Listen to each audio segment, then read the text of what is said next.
The emergence of what would later be termed the Silk Road began not as a grand design for international commerce, but as a consequence of Han Dynasty China's military and diplomatic ambitions during the 2nd century BC. Emperor Wu of Han, ascending to the throne in 141 BC, inherited a dynasty already stretched by conflicts with the nomadic Xiongnu Confederation along China's northern borders. These fierce horsemen had repeatedly raided Chinese settlements, disrupting agriculture and threatening the stability of frontier regions. The emperor's solution would inadvertently create the most significant trade network in ancient history. The Han court's initial westward focus stemmed from intelligence reports about potential allies beyond the Xiongnu territories. Chinese officials had learned of the Yuezhi people, who had been driven from their homeland in the Gansu corridor by Xiongnu attacks around 174 BC. These displaced nomads had reportedly settled somewhere in the distant west, and Emperor Wu conceived a strategic alliance that would allow China to attack the Xiongnu from two fronts simultaneously. This military calculus led to one of history's most consequential diplomatic missions. Zhang Qian, a palace attendant with demonstrated loyalty and organizational skills, received the dangerous assignment of locating and negotiating with the Yuezhi in 138 BC. His expedition force numbered approximately 100 men, including his Xiongnu guide Ganfu, who possessed crucial knowledge of the Western territories. The mission immediately encountered catastrophe when Xiongnu forces captured the entire party shortly after crossing into nomadic territory. Rather than executing their prisoners, the Xiongnu held Zhang Qian and his men in comfortable captivity for over a decade, hoping to extract information about Chinese military capabilities and frontier defences. During his captivity, Zhang Qian observed Xiongnu society firsthand, noting their sophisticated horse-breeding techniques, mobile warfare tactics, and extensive knowledge of Central Asian geography. The Xiongnu maintained trade relationships with various oasis settlements, exchanging livestock, leather goods, and metal weapons for agricultural products and luxury items. This exposure provided Zhang Qian with invaluable intelligence about the complex web of relationships linking nomadic and sedentary populations across the steppes and desert regions. Zhang Qian's escape around 129 BC marked the beginning of his actual diplomatic mission. Travelling with a reduced party of survivors, he navigated treacherous mountain passes and desert routes to reach Bactria, where he discovered that the Yuezhi had indeed established a new kingdom. However, the diplomatic reality proved disappointing for Chinese strategic objectives. The Yuezhi, now settled in fertile valleys with access to established trade routes, showed no interest in mounting costly military campaigns against their former Xiongnu enemies. They had adapted successfully to their new environment and viewed the distant conflict as irrelevant to their current prosperity. Despite the diplomatic failure, Zhang Qian's observations of Bactrian markets revealed extraordinary commercial possibilities. He encountered Chinese silk products that had somehow reached these western regions through intermediary merchants, commanding prices far exceeding their original cost. Local rulers and wealthy merchants displayed silk garments as symbols of prestige, while Chinese lacquerware and bronze mirrors appeared in elite households. These goods had travelled through multiple hands across thousands of miles, with each transaction adding significant markup to their final value. The return journey in 126 BC proved equally hazardous, with Xiongnu forces again capturing Zhang Qian's party. His second escape occurred during a period of internal Xiongnu political turmoil, allowing the survivors to reach Chinese territory after 13 years of absence. Zhang Qian's detailed reports to Emperor Wu described not only the political landscape of Central Asia, but also the economic potential of systematic trade relationships with Western regions. Emperor Wu's response demonstrated the Han dynasty's growing commercial sophistication. Rather than abandoning Western engagement after the diplomatic setback, the the court authorized Zhang Qian's second expedition in 115 BC with explicitly commercial objectives. This mission carried substantial quantities of Chinese silk, lacquerware and metalwork as trade goods rather than diplomatic gifts. The expedition also included technical specialists who could assess the quality of foreign products and identify potentially profitable import opportunities. Zhang Qian's second journey established direct contact with numerous Central Asian polities, including the kingdoms of Fergana, Sogdiana and Parthia. Each region offered distinct products and commercial opportunities. Fergana bred exceptional horses that Chinese military commanders coveted for cavalry units. Sogdian merchants demonstrated remarkable skill in long-distance trade organisation, maintaining networks that connected Indian, Persian and Mediterranean markets. Parthian territories provided access to luxury goods from the Roman Empire, including glassware, precious stones and exotic spices. The Han Court's systematic approach to Western trade development involved establishing official markets in frontier cities where foreign merchants could exchange goods under Chinese supervision. These controlled trading posts allowed imperial officials to collect customs duties while monitoring the flow of strategic materials. Chinese silk production, concentrated in the Yangtze River Valley and surrounding regions, could now reach Western markets through organized channels rather than random intermediary transactions. Silk manufacturing represented one of China's most closely guarded technological secrets. The complex process of silkworm cultivation, cocoon harvesting, and thread production required specialized knowledge passed down through generations of artisan families. Chinese authorities imposed severe penalties on anyone attempting to export silkworms or reveal production techniques to foreigners. This monopoly ensured that all silk reaching Western markets originated from Chinese sources, creating a dependable revenue stream for the imperial treasury. The formation of regular trade networks connecting Chinese production centres with Western markets required solving numerous logistical challenges. Merchants needed reliable information about route conditions, seasonal weather patterns, and political stability in transit regions. The Han government began maintaining diplomatic relationships with various Central Asian rulers, specifically to ensure safe passage for Chinese trading expeditions. These arrangements often involved annual tribute payments or gift exchanges that guaranteed protection for merchant caravans. Parthian merchants emerged as crucial intermediaries in the developing trade system. The Parthian Empire, stretching from the Euphrates River to eastern Iran, controlled key segments of the routes connecting Central Asia with Mediterranean markets. Parthian traders possessed extensive knowledge of Roman commercial preferences and could advise Chinese merchants about product modifications that would increase sales in Western markets. They also provided access to Roman silver coins, which became the preferred medium of exchange for high-value transactions across the trade network. Roman demand for Chinese silk grew steadily throughout the 1st century BC, driven by fashion trends among wealthy urban populations. Roman writers described silk as a luxury item that demonstrated the wearer's sophisticated taste and economic status. The fabric's lightweight and lustrous appearance made it particularly popular for women's clothing, while its rarity ensured continued high prices in Roman markets. This sustained demand created predictable profit opportunities for merchants willing to invest in long-distance silk transportation. The Tarim Basin emerged as the crucial geographical nexus for east-west trade during this foundational period. This vast depression, surrounded by some of the world's highest mountain ranges, contained a series of oasis cities that provided essential services for long-distance travellers. These settlements had developed around natural water sources fed by snowmelt from surrounding peaks, creating islands of fertility in otherwise harsh desert terrain. Kashgar, positioned at the western edge of the Tarim Basin, became the primary entry point for goods moving between Chinese territories and Central Asian markets. The city's location at the convergence of several mountain passes made it a natural gathering point for merchant caravans heading in multiple directions.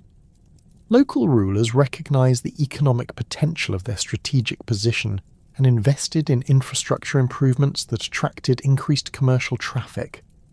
Kashgar's markets featured specialized sections for different categories of goods, with silk merchants occupying the most prestigious locations near the city centre. Khotan, located along the southern rim of the Tarim Basin, developed particular expertise in jade processing and luxury textile production. The region's jade deposits had been exploited for centuries, but growing Chinese demand for high-quality jade objects created new commercial opportunities. Khotan's craftsmen developed sophisticated techniques for carving jade into decorative items specifically designed for Chinese markets. The city also became a secondary silk production centre, though using different techniques from Chinese methods and producing fabrics with distinct characteristics. Turpan, situated in a depression below sea level, offered unique advantages for long-distance travellers despite its extreme climate. The city's position provided access to reliable water sources and agricultural products, while its location allowed merchants to avoid some of the most difficult mountain crossings. Turpan's residents developed specialized knowledge of desert survival techniques, offering guide services and equipment that proved essential for crossing the Taklamakan Desert. The Taklamakan Desert presented the most formidable obstacle for east-west trade routes. This vast expanse of shifting sand dunes, with summer temperatures exceeding 120 degrees Fahrenheit and winter conditions dropping well below freezing, had claimed countless lives over the centuries. Successful desert crossing required careful timing, adequate water supplies, and experienced guides familiar with seasonal weather patterns. Merchants learned to travel during spring and autumn months, when temperatures remained manageable and sandstorms occurred less frequently. Navigation across the Taklamakan relied on a combination of celestial observation, landmark recognition, and local knowledge passed down through generations of desert travellers. Experienced guides could identify subtle terrain features invisible to untrained observers while understanding wind patterns that affected sand dune formation. The desert's southern and northern routes offered different advantages depending on seasonal conditions and political circumstances in various oasis cities. Water management represented the most critical survival skill for desert travellers.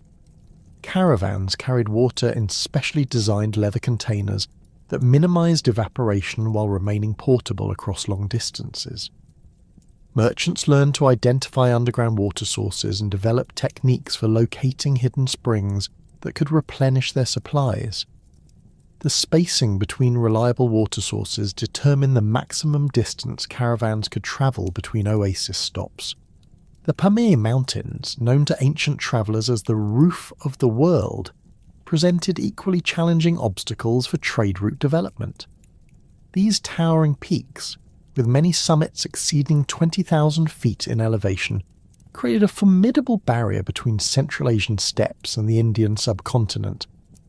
Mountain passes remained closed by snow for much of the year, forcing merchants to time their crossings carefully to avoid being trapped by sudden weather changes. High-altitude travel required specialized equipment and techniques unknown to merchants accustomed to desert or steppe conditions. The thin air at extreme elevations caused altitude sickness in both humans and animals, while sudden temperature drops could prove fatal to inadequately prepared travellers. Merchants learned to acclimatise gradually to increasing elevations and develop techniques for recognising dangerous weather conditions that could trap caravans in exposed mountain positions. Yak herds provided essential transportation services in high mountain regions where horses and camels could not function effectively. These hardy animals, adapted to extreme cold and high-altitude conditions, could carry substantial loads across terrain impassable to other domesticated animals. Local populations in mountain regions developed specialized knowledge of yak handling and route finding that proved invaluable to long-distance merchants. The development of reliable route information became crucial for expanding trade networks during this period. Successful merchants maintained detailed records of travel times, seasonal conditions, and local political situations that affected route safety. This information represented valuable commercial intelligence that experienced traders guarded carefully while sometimes sharing with trusted partners or selling to newcomers entering the trade. Political relationships with local rulers along trade routes required constant attention and negotiation. Each oasis city or mountain kingdom maintained its own customs regulations, taxation systems, and security arrangements. Merchants needed to understand local political dynamics and maintain good relationships with authorities who could either facilitate or obstruct commercial activities. These relationships often involved regular gift exchanges, tribute payments, or other forms of diplomatic courtesy that added to the overall cost of long-distance trade. The commercial networks established during Zhang Tian's expeditions transformed dramatically during the first 3 centuries of the Common Era, evolving from sporadic diplomatic exchanges into systematic trade relationships that connected the Roman Empire directly with Han China. This transformation occurred as both empires reached unprecedented levels of prosperity and territorial control, creating the economic conditions necessary for sustained long-distance commerce despite the formidable geographical barriers separating East and West. Roman fascination with Chinese silk intensified considerably during the reign of Augustus, as the empire's expanding wealth created new markets for luxury goods among the senatorial class and wealthy merchants. Archaeological evidence from Pompeii reveals silk fragments in elite households, while contemporary Roman writers began documenting the social implications of silk consumption with increasing frequency. Pliny the Elder complained that Roman gold flowed eastward to pay for silk, estimating that the empire spent 50 million sestertii annually on silk imports alone. This figure, representing roughly 1% of the imperial treasury's annual revenue, demonstrates the extraordinary scale of Roman silk demand during the early imperial period. The Roman preference for silk stemmed from multiple factors beyond mere fashion considerations. The fabric's exceptional lightness made it ideal for the Mediterranean climate, while its lustrous appearance complemented Roman aesthetic preferences for materials that displayed wealth through subtle elegance rather than ostentatious display. Roman women particularly favoured silk for its draping qualities, which enhanced the flowing lines of traditional Roman garments. The fabric's rarity also served important social functions, allowing wealthy families to demonstrate their economic status through clothing choices that clearly distinguished them from lower social classes. Roman merchants developed sophisticated techniques for marketing Chinese silk to maximize profits within the empire's established commercial networks. They discovered that Roman consumers preferred silk dyed in specific colors, particularly deep purples and rich reds that complemented Roman color symbolism. This market intelligence traveled back along trade routes, influencing Chinese production decisions and creating the first examples of international market adaptation in silk manufacturing. Chinese artisans began producing silk specifically for Roman tastes, using dyeing techniques that created colours unavailable in domestic Chinese markets. The Parthian Empire's strategic position between Roman and Chinese territories allowed Parthian merchants to establish themselves as indispensable intermediaries in the silk trade. Parthian traders maintained permanent representatives in both Roman Syria and Chinese frontier cities, creating communication networks that transmitted market information across thousands of miles. These merchant families developed expertise in currency exchange, language interpretation, and diplomatic protocols that proved essential for facilitating transactions between parties who rarely met face-to-face. Parthian control over Western trade route segments enabled them to implement sophisticated pricing strategies that maximized their profits, while maintaining sufficient price predictability to encourage continued Roman investment in silk purchases. They established standardized markup rates for different categories of goods, with silk commanding the highest premiums due to its exceptional demand in Roman markets. Parthian merchants also developed quality grading systems that allowed Roman buyers to specify desired silk characteristics without physically examining the goods before purchase. The Parthian taxation system along trade routes created both obstacles and opportunities for long-distance commerce. Parthian authorities collected custom duties at multiple points along major trade routes, but they also provided security services and maintained infrastructure that reduced overall transportation costs. Parthian investment in road construction, bridge maintenance, and way station development created more reliable travel conditions that reduced the risks associated with long-distance commerce. These improvements allowed merchant caravans to travel faster and carry larger loads, partially offsetting the impact of taxation on final prices. Parthian diplomatic relationships with various Central Asian kingdoms proved crucial for maintaining stable trade conditions during periods of political instability. When local conflicts disrupted specific route segments, Parthian officials could negotiate alternative arrangements or provide military escorts for merchant caravans. These services commanded premium fees, but they ensured that trade could continue even during periods of regional warfare or political upheaval. The rise of the Sassanid Empire in 224 AD initially disrupted established trade patterns as new rulers implemented different policies toward long-distance commerce. However, the Sassanids quickly recognized the revenue potential of silk trade taxation and developed even more systematic approaches to managing trans-Asian commerce. Sassanid officials created standardized documentation requirements for merchant caravans, established fixed fee schedules for various services, and implemented quality control measures that reduced disputes between buyers and sellers. Sassanid investment in trade infrastructure exceeded Parthian efforts in both scale and sophistication. The new empire constructed caravanserais at regular intervals along major routes, providing standardized accommodations and services for traveling merchants. These facilities included secure storage areas for valuable goods, maintenance services for pack animals, and meeting spaces where merchants could negotiate transactions with local representatives. The caravanserais also served as information centres, where travellers could obtain current intelligence about route conditions, political developments, and market opportunities in distant cities. The development of standardized weights and measures across different regions represented one of the most significant achievements of the classical period trade networks. This standardization emerged from practical necessity as merchants struggled with the complexity of converting between different measurement systems used by various kingdoms and city-states along trade routes.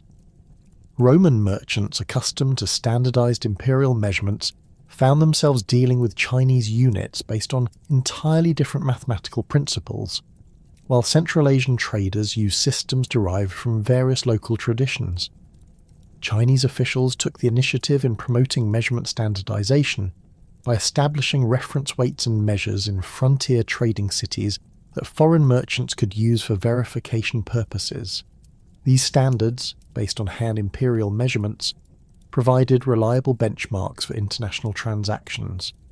Chinese authorities also trained local officials in conversion techniques that allowed them to translate between Chinese and foreign measurement systems accurately. The adoption of standardized silver currency for high-value transactions solved many of the practical problems associated with long-distance trade. Roman silver coins, particularly denarii and aurae, gained acceptance throughout Central Asian markets due to their consistent weight and purity standards. Chinese merchants learned to evaluate Roman coins based on silver content rather than nominal values, creating a de facto international currency system based on precious metal weight rather than political authority.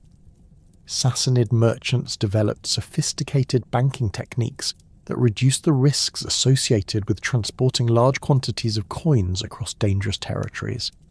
They established credit arrangements that allowed merchants to deposit silver in Sassanid cities and withdraw equivalent amounts in distant locations, effectively creating the first international banking system. These arrangements required extensive record-keeping and communication networks, but they dramatically reduced the security risks and transportation costs associated with moving precious metals across thousands of miles. The westward transmission of paper-making technology during this period illustrates the broader patterns of technological exchange that accompanied commercial relationships. Chinese paper-making techniques, closely guarded secrets during the Han period, gradually spread westward through Central Asian communities as Chinese artisans settled in trading cities along major routes. The technology's diffusion occurred slowly and unevenly, with each region adapting Chinese methods to local materials and requirements. Samarkand emerged as the first major Central Asian centre for paper production, using techniques learned from Chinese craftsmen who had established workshops in the city during the 2nd century AD. Samarkand papermakers modified Chinese methods to work with local fibre sources, creating papers with different characteristics from Chinese originals. The city's strategic position allowed Samarkand paper to reach both Western and Southern markets, introducing the technology to Persian and eventually Arab territories. The eastward spread of Roman glassmaking techniques created similar patterns of technological adaptation and regional specialization. Roman glass production methods, particularly techniques for creating clear, colourless glass, attracted intense interest from Chinese artisans who had previously worked primarily with coloured glass, containing various impurities. Roman merchants brought glass samples to Chinese markets, where local craftsmen analysed the products and attempted to replicate the manufacturing processes. Chinese glassmakers developed hybrid techniques that combined Roman methods with traditional Chinese approaches, creating glass products with unique characteristics that appealed to both domestic and international markets. These innovations included new decorative techniques that incorporated traditional Chinese artistic motifs with Roman technical methods, producing glass objects that commanded premium prices in both Eastern and Western markets. The exchange of agricultural products and cultivation techniques accompanied the more visible trade in luxury goods. Chinese peaches, apricots, and various spices travelled westward along trade routes, while Roman grapes, walnuts, and certain grains moved eastward. These exchanges required careful attention to preservation techniques and transportation methods that could maintain product quality over long distances and extended time periods. Roman wine reached Chinese markets during this period, though in limited quantities due to transportation difficulties and Chinese preferences for different alcoholic beverages. Chinese merchants discovered that Roman wine could be preserved for long-distance transport by adding various spices and honey, creating modified products that appealed to Chinese tastes while maintaining recognizable Roman characteristics. The transmission of medical knowledge and pharmaceutical products created another important dimension of classical period exchanges. Chinese medical texts describing acupuncture techniques and herbal remedies reached Roman territories, where Greek and Roman physicians incorporated selected elements into their own medical practices. Roman medical knowledge, particularly surgical techniques and anatomical understanding, travelled eastward and influenced Chinese medical development. Chinese silk production expanded dramatically during this period to meet growing international demand. New silk-producing regions developed in areas previously devoted to other agricultural activities, while existing production centres invested in improved equipment and techniques that increased both quantity and quality of silk output. The imperial government established quality control standards for export silk that ensured consistent characteristics for international markets. The development of silk dyeing techniques specifically for export markets created new categories of Chinese silk products. Chinese dyers learned to produce colours that matched Roman preferences while maintaining the technical quality that distinguished Chinese silk from inferior imitations produced in other regions. These specialised dyeing processes required imported materials, including certain minerals and plant extracts available only from Western sources, creating reverse trade flows that complemented the primary eastward movement of silver and gold. Regional variations in trade route development reflected local geographical conditions and political circumstances. The northern routes through the Zungarian basin offered advantages during certain seasons, but remained vulnerable to nomadic raids and extreme weather conditions. The southern routes through the Tarim Basin provided more reliable conditions, but required longer travel times and presented different logistical challenges. Merchants developed specialized knowledge about optimal timing for different route segments, creating complex scheduling systems that maximized travel efficiency while minimizing exposure to seasonal hazards. This expertise became valuable commercial intelligence that successful merchants guarded carefully, while sometimes sharing with trusted partners or selling to competitors for substantial fees. The merchant communities that had established themselves across Central Asian trading cities during the classical period created an unexpected foundation for one of history's most significant religious transformations. These commercial networks, initially focused on silk, precious metals, and luxury goods, became the primary conduits for Buddhist ideas, texts, and artistic traditions spreading from India through Central Asia into China.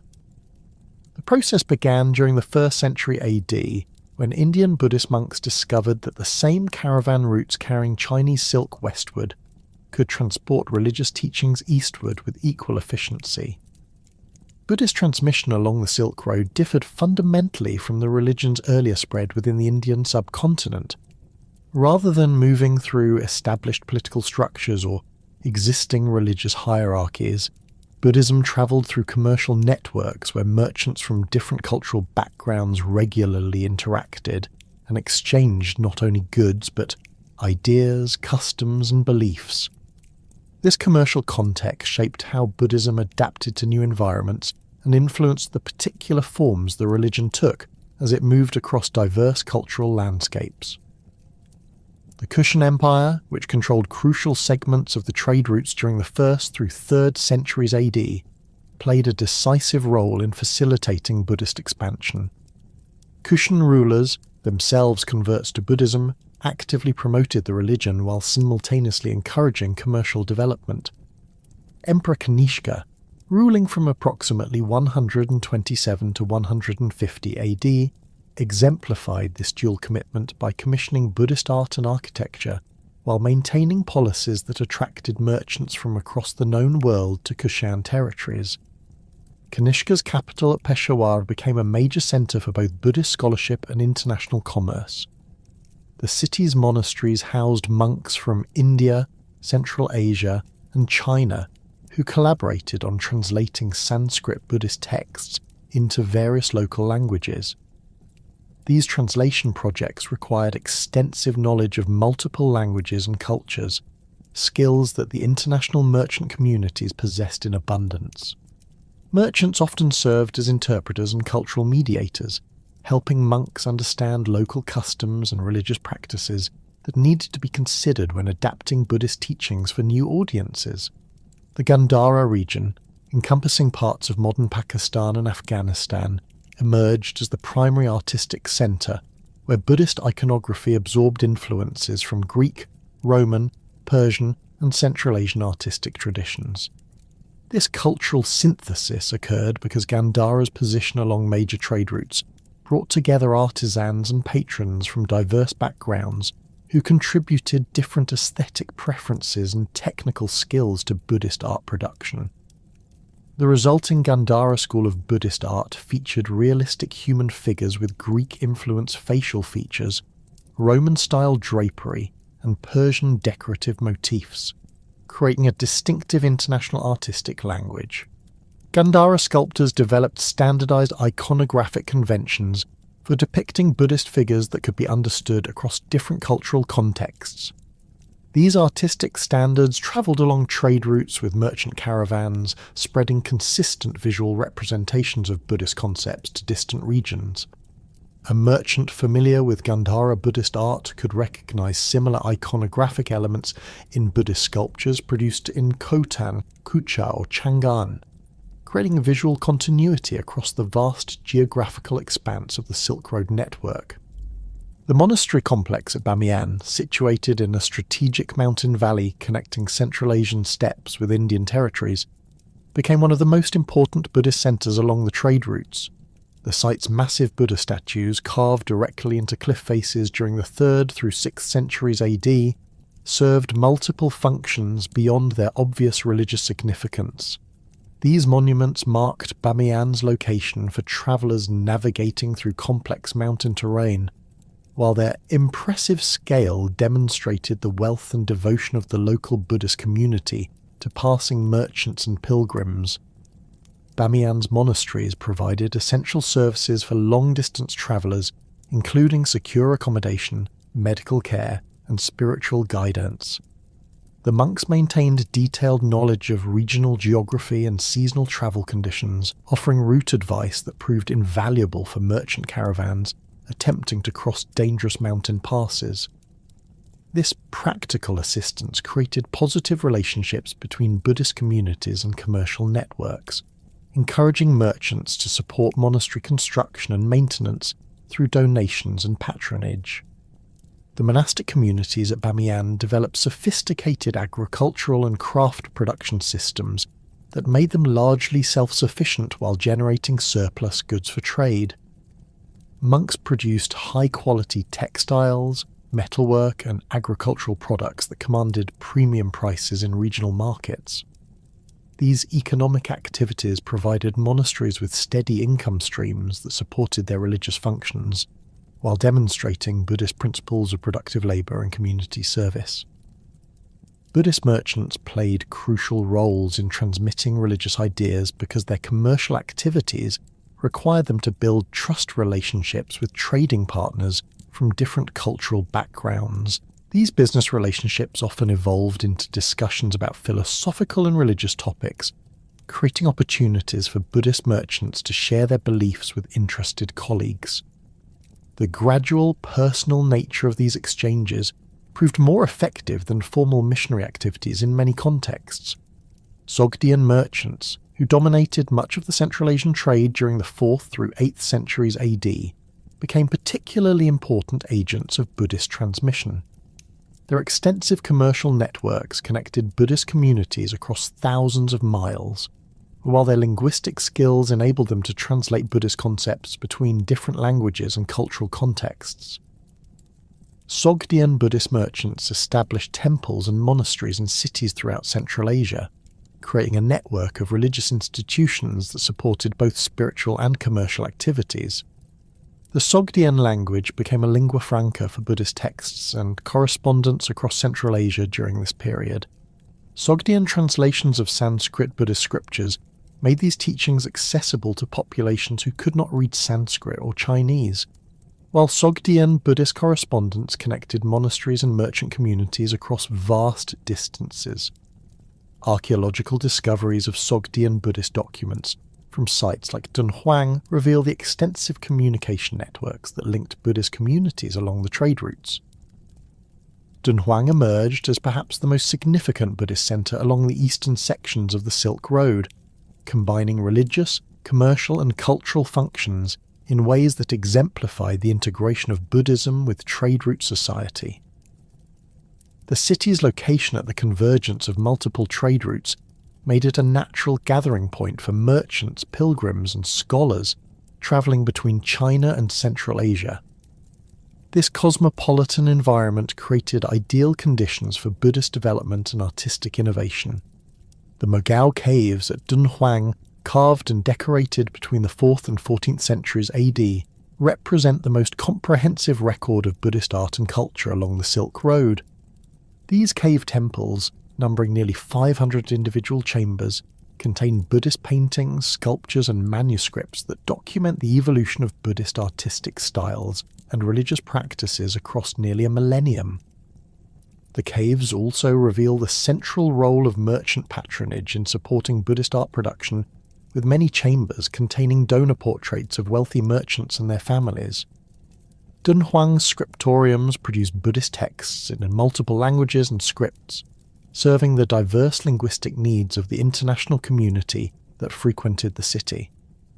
Monks and scribes working in Dunhuang created Chinese translations of Sanskrit and Central Asian Buddhist texts, while also producing original commentaries and interpretations that reflected local understanding of Buddhist teachings.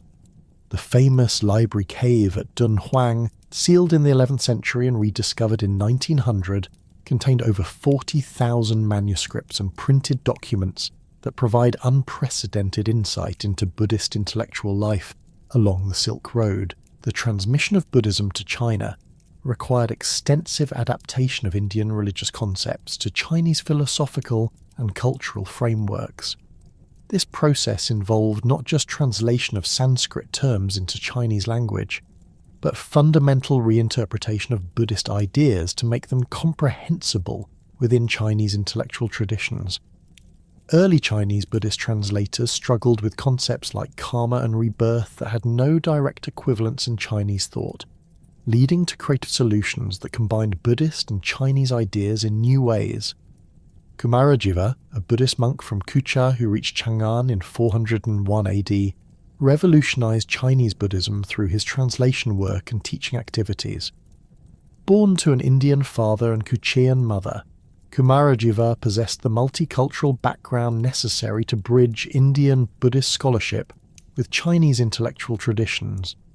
His translations of major Mahayana texts, including the Lotus Sutra and works by Nagarjuna, established Chinese Buddhist terminology and interpretative frameworks that influenced Chinese Buddhism for centuries. Kumarajiva's translation methodology emphasized meaning over literal accuracy, allowing him to render complex Sanskrit philosophical concepts in Chinese terms that captured essential Buddhist ideas while remaining comprehensible to Chinese readers. His translation team, which included both Chinese and Central Asian scholars, developed systematic approaches to handling Sanskrit terms that had no Chinese equivalents. These innovations created a distinctively Chinese Buddhist vocabulary that enabled the religion to develop independently of its Indian origins. The Chinese Buddhist pilgrim Faxian, who travelled from China to India between 399 and 414 AD, documented the extensive Buddhist communities he encountered along the Silk Road routes. His detailed travel account describes flourishing monasteries in cities like Khotan, Kashgar, and Gandhara, revealing how completely Buddhism had integrated into the commercial and cultural life of these trading centres. Faxian's observations provide crucial evidence for understanding how Buddhism functioned within Silk Road society during the early 5th century AD. Faxian's journey illustrates the close connections between commercial and religious travel along the Silk Road. He frequently travelled with merchant caravans for security and logistical support, while his religious status provided him with accommodation and assistance from Buddhist communities along his route. His account describes the practical arrangements that enabled long-distance religious travel, including the network of monasteries that provided hospitality for travelling monks and pilgrims. The most famous Chinese Buddhist pilgrim, Xuanzang, undertook his journey to India between 629 and 645 AD during the Tang dynasty's Golden Age. His travels coincided with a period of unprecedented prosperity and cultural exchange along the Silk Road, allowing him to observe Buddhist communities at their peak of development and influence. Xuanzang's detailed records provide comprehensive documentation of Buddhist institutions, practices and scholarly activities across Central Asia and India during the 7th century AD. Xuanzang's translation work after his return to China represented the culmination of several centuries of Chinese Buddhist development. His translations, produced with support from the Tang imperial court, achieved unprecedented accuracy and completeness in rendering Sanskrit Buddhist texts into Chinese. The Translation Bureau established for Xuanzang's work employed dozens of scholars fluent in Sanskrit, Chinese, and various Central Asian languages, creating the most sophisticated translation operation in medieval history. The artistic traditions that developed at Buddhist sites along the Silk Road reflected the cosmopolitan nature of these trading communities. Buddhist art in cities like Kizil, Kumtura, and Bezeklik incorporated artistic elements from India, Persia, Central Asia, and China, creating distinctive regional styles that could not have developed in isolation from the cultural exchanges facilitated by long-distance trade. These artistic syntheses demonstrate how Buddhism served as a vehicle for broader cultural integration across the Silk Road network. The cave temples at Kizil dating from the 3rd through 8th centuries AD contain some of the finest examples of Central Asian Buddhist art. The paintings in these caves combine Indian Buddhist iconography with Persian decorative motifs and Central Asian artistic techniques, creating a unique aesthetic that influenced Buddhist art development across the region. The Kizil paintings also reveal the ethnic diversity of Buddhist communities, depicting donors and worshippers with distinctly different facial features and clothing styles, representing various Central Asian populations. Buddhist monasteries along the trade routes developed economic functions that extended far beyond their religious activities. These institutions served as banks, providing secure storage for merchants' valuables and offering credit arrangements for commercial transactions. Monasteries also functioned as information centres, where merchants could obtain current intelligence about market conditions, political developments, and route safety in distant regions.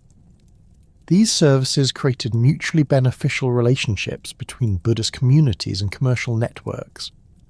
The integration of Buddhist institutions into Silk Road economic systems enabled monasteries to accumulate substantial wealth that supported ambitious construction projects and artistic commissions. The massive scale of Buddhist monuments at sites like Bamiyan, Yungang, and Longmen required enormous financial resources that could only be generated through successful participation in long-distance trade networks. These projects in turn attracted skilled artisans from across the known world, creating centres of artistic innovation and cultural exchange. Buddhist festivals and ceremonies became important social events in Silk Road cities, bringing together diverse populations for shared religious and cultural experiences. These gatherings provided opportunities for merchants from different backgrounds to develop personal relationships that facilitated business transactions, while also creating forums for cultural exchange and artistic collaboration. The international character of Buddhist communities along the trade routes made these religious institutions natural centres for cross-cultural interaction and communication.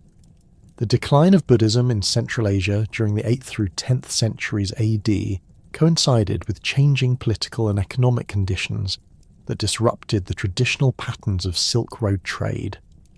The rise of Islamic powers in Central Asia created new religious and cultural dynamics, while political instability reduced the security and profitability of long-distance commerce. However, the Buddhist artistic and architectural traditions established during the religion's golden age along the Silk Road continued to influence cultural development across the region for centuries after Buddhism's political decline. The establishment of the Tang dynasty in 618 AD marked the beginning of the most prosperous and culturally dynamic period in Silk Road history. Unlike their predecessors, the Tang emperors pursued an aggressive expansionist policy that extended Chinese control deep into Central Asia, creating the largest empire in Chinese history and establishing direct administrative control over vast stretches of the trade routes that had previously operated under loose diplomatic arrangements. Emperor Taizong's military campaigns during the 630s and 640s AD systematically conquered the Tarim Basin kingdoms that had maintained semi-independent status for centuries.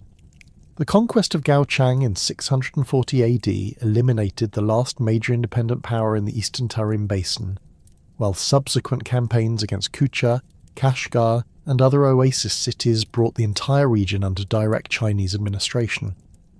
These conquests differed from earlier Chinese involvement in Central Asia, which had relied primarily on tributary relationships and diplomatic alliances rather than direct territorial control. The Tang Protectorate system, known as the Protectorate General to pacify the West, established Chinese military garrisons and administrative centres throughout Central Asia. The Protectorate headquarters at Kucha controlled a network of fortified positions extending from Dunhuang in the east to Samarkand in the west, with subsidiary commands at Kashgar, Khotan and Karashar. Each garrison maintained several hundred Chinese soldiers supported by local auxiliary troops, creating a military presence capable of protecting trade routes and enforcing imperial policies across thousands of miles of territory. Chinese military engineers constructed an extensive network of beacon towers and fortified way stations that provided communication and logistical support for the Protectorate forces. These installations, spaced at regular intervals along major trade routes, enabled rapid transmission of military intelligence and administrative orders across the vast distances of Central Asia. The beacon tower system could relay urgent messages from Kashgar to Chang'an in less than 10 days, a remarkable achievement given the geographical obstacles involved.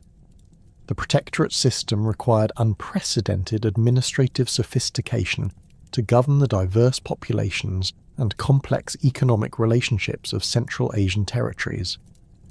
Chinese officials developed specialized knowledge of local languages, customs, and legal traditions, while implementing imperial policies that accommodated regional variations in social organization and economic practices. The Tang legal code was modified to address situations unique to Central Asian territories, including regulations for managing international trade, resolving disputes between merchants from different countries, and maintaining security along caravan routes. Chang'an, the Tang capital, experienced explosive growth during this period as it became the eastern terminus of an integrated trade network extending across the entire Eurasian continent. The city's population reached approximately 1 million inhabitants by 700 AD, making it the largest city in the world at that time. Chang'an's cosmopolitan character reflected its position at the centre of international trade networks, with foreign merchants, diplomats and scholars comprising a significant portion of the urban population. The Western market in Chang'an occupied over 1,600 acres and contained more than 3,000 shops organised into specialised sections for different categories of goods. The market's international character was immediately apparent to visitors, who encountered merchants speaking dozens of languages while selling products from across the known world. Persian carpets, Indian spices, Central Asian horses, and Byzantine goldwork competed for space with Chinese silk, porcelain, and lacquerware in a commercial environment unlike anything previously seen in human history. Foreign merchants in Chang'an established permanent communities with their own temples, schools, and social organizations that maintained cultural connections to their homelands while adapting to Chinese urban life. The Sogdian merchant community, numbering several thousand individuals, constructed elaborate mansions in the city's western districts and commissioned Chinese artisans to create hybrid architectural styles that combined Central Asian and Chinese design elements. These residences featured traditional Chinese courtyard layouts with Persian-influenced decorative motifs and Central Asian furniture arrangements. The Tang government's policies toward foreign merchants reflected a sophisticated understanding of international commerce that balanced revenue generation with the need to maintain attractive conditions for long-distance traders. Imperial officials established standardized taxation rates for imported goods that were high enough to generate substantial government revenue, but not so excessive as to discourage trade. The government also provided security services, maintained commercial infrastructure, and offered legal protections that made Chang'an an attractive destination for merchants from across Eurasia. Tang customs officials developed detailed classification systems for imported goods that enabled precise taxation while preventing disputes over commodity categories and valuations. These systems required extensive knowledge of foreign products and manufacturing techniques, leading to the creation of specialized bureaucratic positions for officials with international commercial expertise. The government maintained reference collections of foreign goods that customs officials could use to verify the authenticity and quality of imported merchandise. The diversification of trade goods during the Tang period transformed the character of Silk Road commerce from its earlier focus on luxury items for elite consumers. While silk remained an important export product, Chinese merchants began shipping porcelain, tea, paper, and various manufactured goods that appealed to broader market segments in foreign countries. This diversification reflected both increased production capacity in China and growing demand for Chinese products among middle-class consumers in Central Asian and Middle Eastern markets. Chinese porcelain production expanded dramatically during the Tang period as potters developed new techniques for creating high-quality ceramics that could survive the rigours of long-distance transportation. Tang porcelain featured distinctive glazes and decorative styles that appealed to foreign consumers while maintaining the technical superiority that distinguished Chinese ceramics from products manufactured in other regions. The development of specialized packing techniques using straw, silk padding and wooden containers enabled porcelain to reach distant markets without significant breakage. Tea cultivation and processing emerged as major Chinese export industries during the Tang period, introducing this beverage to Central Asian and Middle Eastern populations who had previously been unfamiliar with tea consumption. Chinese merchants discovered that tea's lightweight and high value made it ideal for long-distance trade, while its preservation qualities enabled it to maintain quality during extended transportation periods. The development of compressed tea bricks specifically for export markets created standardized products that could be easily transported and traded. The westward transmission of paper-making technology accelerated during the Tang period as Chinese artisans established workshops in Central Asian cities under imperial sponsorship. These government-supported technology transfers were designed to create local paper production capacity that could support Chinese administrative activities while generating additional export revenue. The paper workshops at Samarkand, established with Chinese technical assistance during the 8th century AD, became major suppliers for Middle Eastern markets and contributed to the eventual spread of paper-making technology to the Islamic world. Incoming trade goods reflected the unprecedented geographical scope of Tang commercial networks. Arabian horses, prized for their speed and endurance, arrived in Chang'an through Central Asian intermediaries who had developed specialized knowledge of equine breeding and training.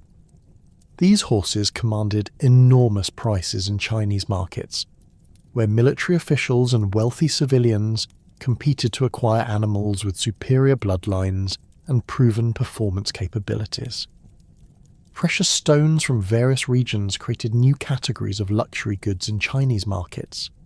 Lapis lazuli from Afghanistan, rubies from Burma, and pearls from the Persian Gulf reached Chang'an through complex trading networks that involved multiple intermediaries and transportation methods.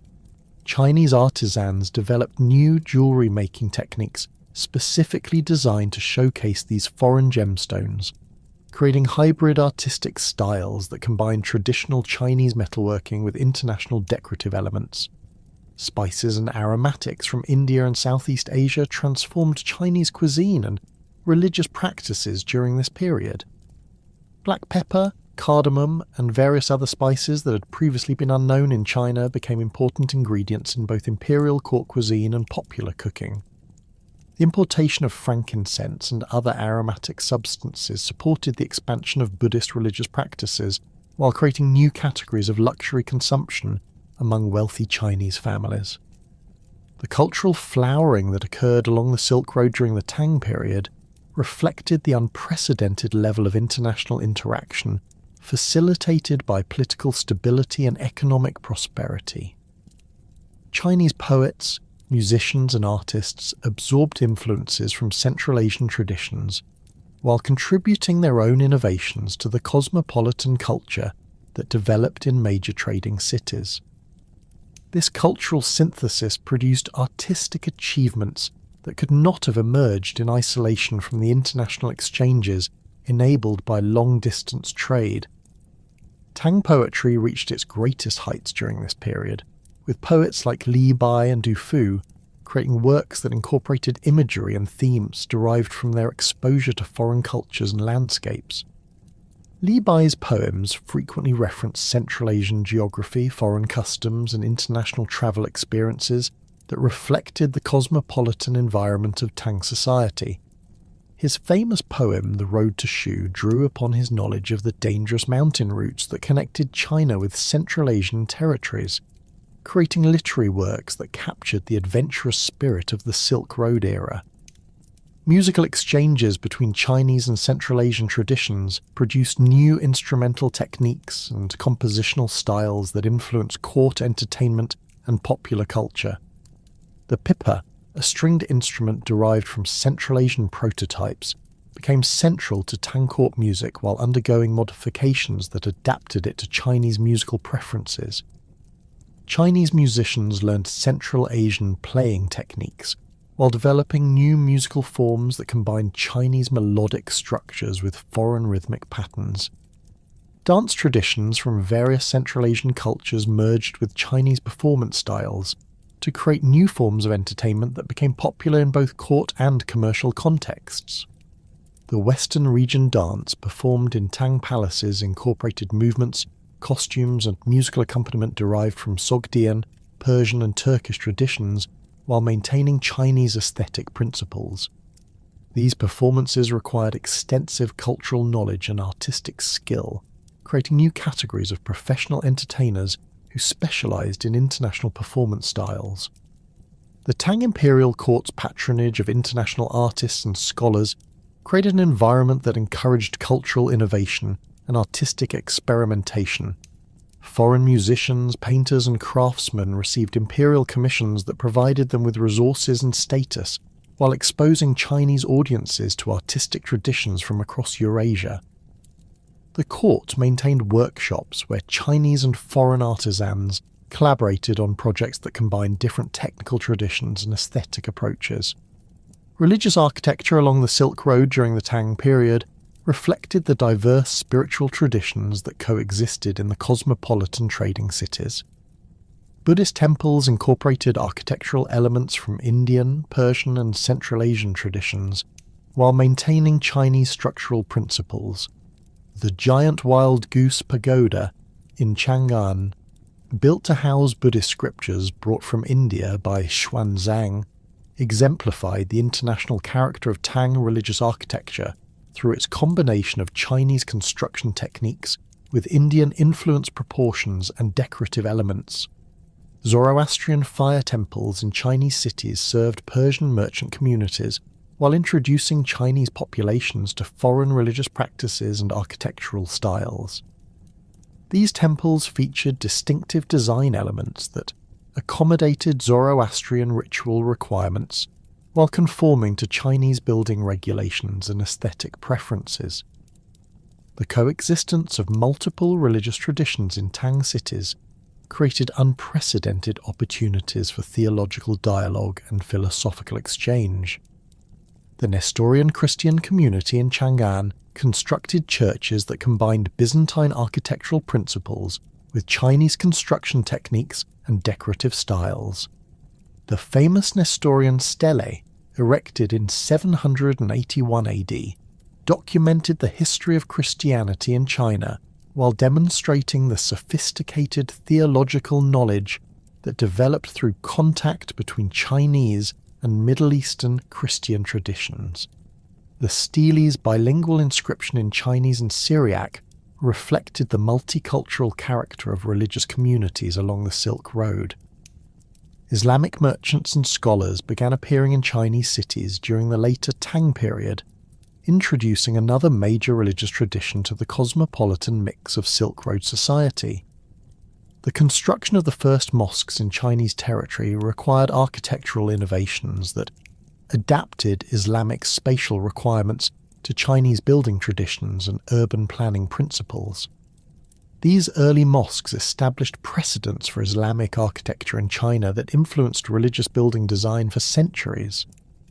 The Tang government's policies toward foreign religions reflected a pragmatic approach that balanced tolerance for diversity with concern for social stability and political control.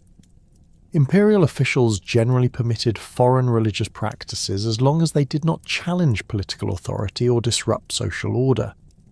This tolerance created an environment where different religious traditions could coexist and interact, leading to theological exchanges and philosophical syntheses that enriched the intellectual life of Silk Road communities. Commercial law during the Tang period evolved to address the complex legal issues that arose from international trade relationships. Chinese legal officials developed expertise in foreign commercial practices and contractual arrangements, while creating new legal procedures for resolving disputes between merchants from different countries with different legal traditions. The Tang Legal Code included specific provisions for international commercial transactions that established precedents for medieval international trade law.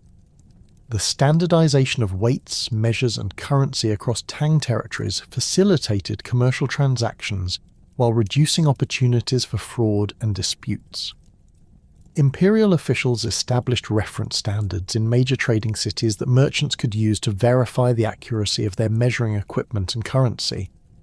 These standards were regularly updated and maintained by specialized bureaucratic offices that ensured consistency across the vast geographical extent of the Tang Empire. Banking and credit arrangements became increasingly sophisticated during this period as merchants developed new financial instruments to manage the risks and complexities of long-distance trade. Chinese merchants established correspondent relationships with foreign trading partners that enabled them to conduct business without transporting large quantities of precious metals across dangerous territories.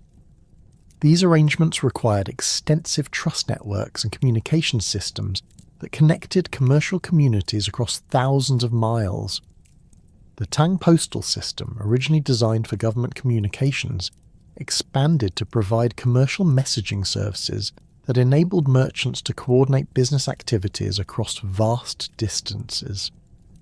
The system's network of post stations and relay riders could transmit commercial correspondence from Chang'an to Central Asian cities in a matter of weeks, enabling business relationships that would have been impossible without reliable communication infrastructure.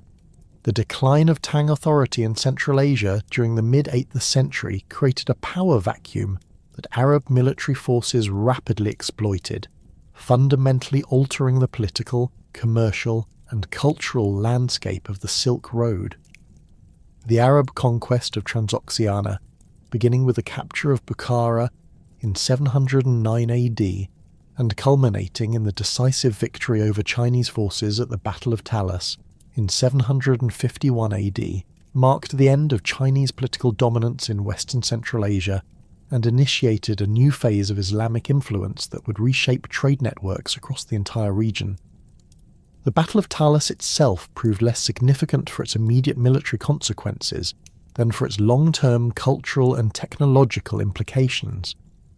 The Arab victory, achieved through superior cavalry tactics and strategic alliance with local Turkic forces dissatisfied with Chinese rule, resulted in the capture of numerous Chinese prisoners, including skilled artisans and craftsmen whose knowledge would prove invaluable to Islamic technological development.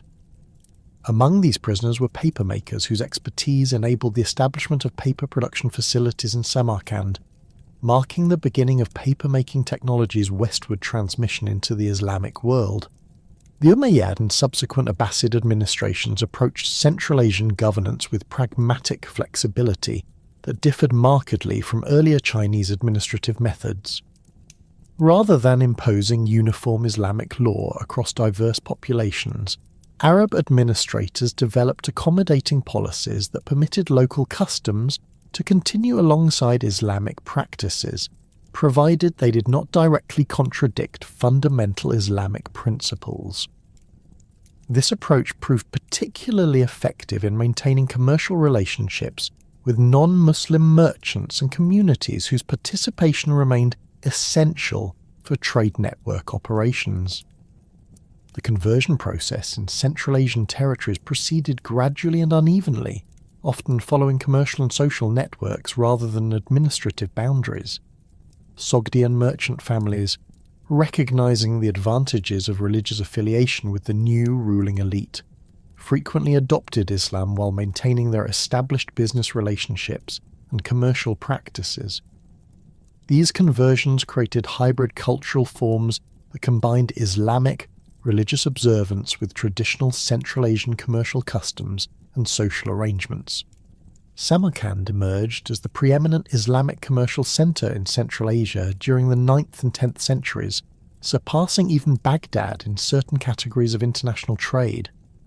The city's strategic position at the convergence of routes from China, India, Persia, and the Middle East made it an ideal location for the complex commercial operations that characterized Islamic period trade.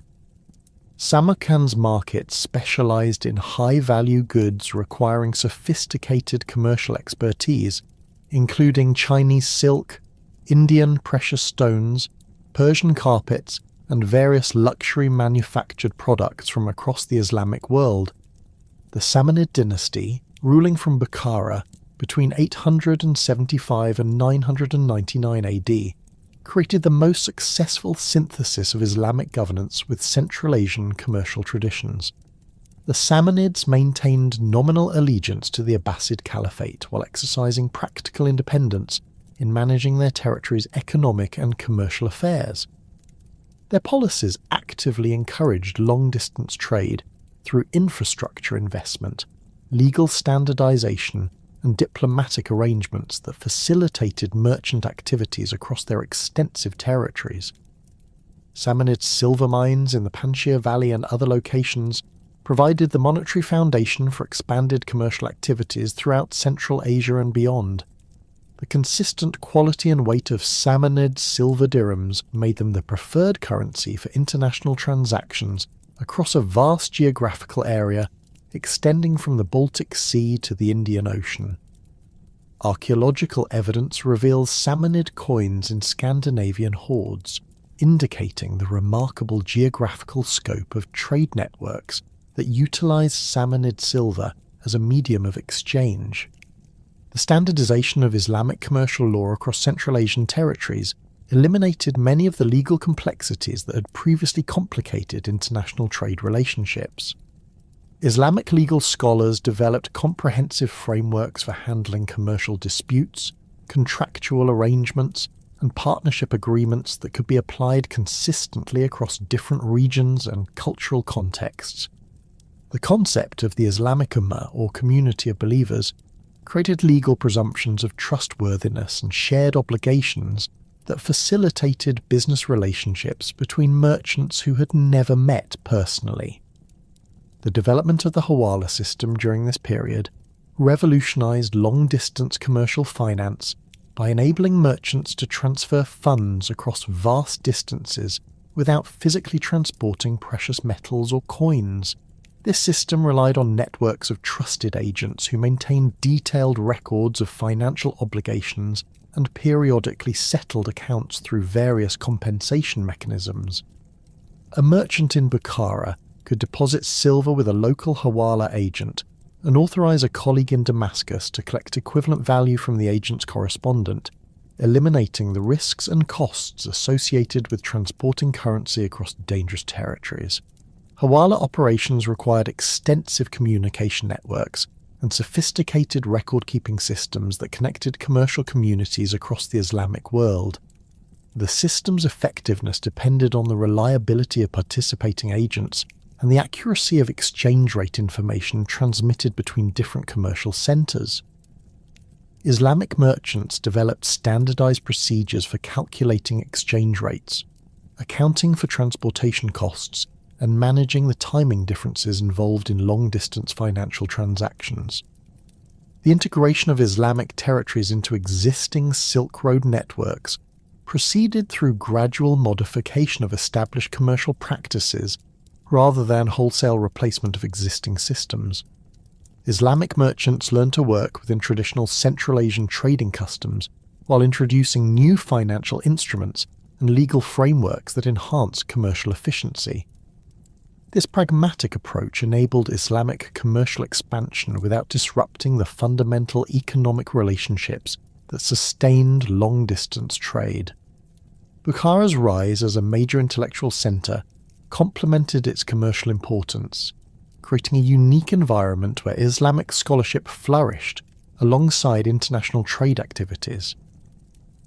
The city's madrasas attracted students from across the Islamic world, while its libraries preserved and transmitted classical texts from Greek, Persian, and Indian sources. The famous physician and philosopher Ibn Sina, known in the West as Avicenna, spent his formative years in Bukhara, where he had access to an extraordinary collection of philosophical and scientific manuscripts that shaped his intellectual development. The translation movement that characterized Islamic intellectual life during the 9th and 10th centuries relied heavily on the cosmopolitan, commercial networks that connected Islamic territories with other cultural regions. Merchants travelling to India, China, and Byzantine territories frequently carried manuscripts and books that they sold to Islamic scholars and libraries. This commercial trade in intellectual materials enabled Islamic scholars to access Greek philosophical texts, Indian mathematical treatises, and Chinese scientific works that would have been otherwise unavailable. Islamic scholars working in Central Asian cities like Samarkand and Bukhara developed sophisticated techniques for translating and preserving classical knowledge from various cultural traditions. The House of Wisdom in Baghdad served as the most famous centre for this activity, but similar institutions in Central Asian cities played equally important roles in preserving and transmitting classical learning. These scholarly activities often receive financial support from wealthy merchants who recognise the practical value of scientific and mathematical knowledge for their commercial operations. The preservation of Greek philosophical texts through Arabic translations proved crucial for the eventual transmission of classical knowledge to medieval Europe. Islamic scholars not only translated Greek works, but also wrote extensive commentaries that clarified difficult concepts and connected Greek philosophical ideas with Islamic theological principles. These commentaries often incorporated insights from Persian and Indian philosophical traditions that Islamic scholars had encountered through commercial and cultural exchanges along the Silk Road. Mathematical and astronomical knowledge from Indian sources reached Islamic scholars primarily through commercial networks that connected Central Asian cities with Indian trading centres. Islamic mathematicians learned Indian numerical systems and computational techniques that they refined and transmitted throughout the Islamic world.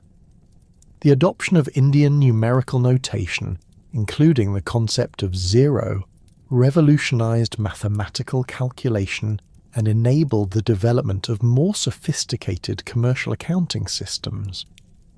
Chinese technological knowledge reached Islamic territories through various channels, including captured artisans, diplomatic exchanges, and commercial relationships with Chinese merchants who continued to operate in Central Asian markets despite the political changes following the Battle of Talas. Islamic craftsmen learned Chinese techniques for silk production, porcelain manufacture, and metallurgy, adapting these technologies to local conditions and market requirements.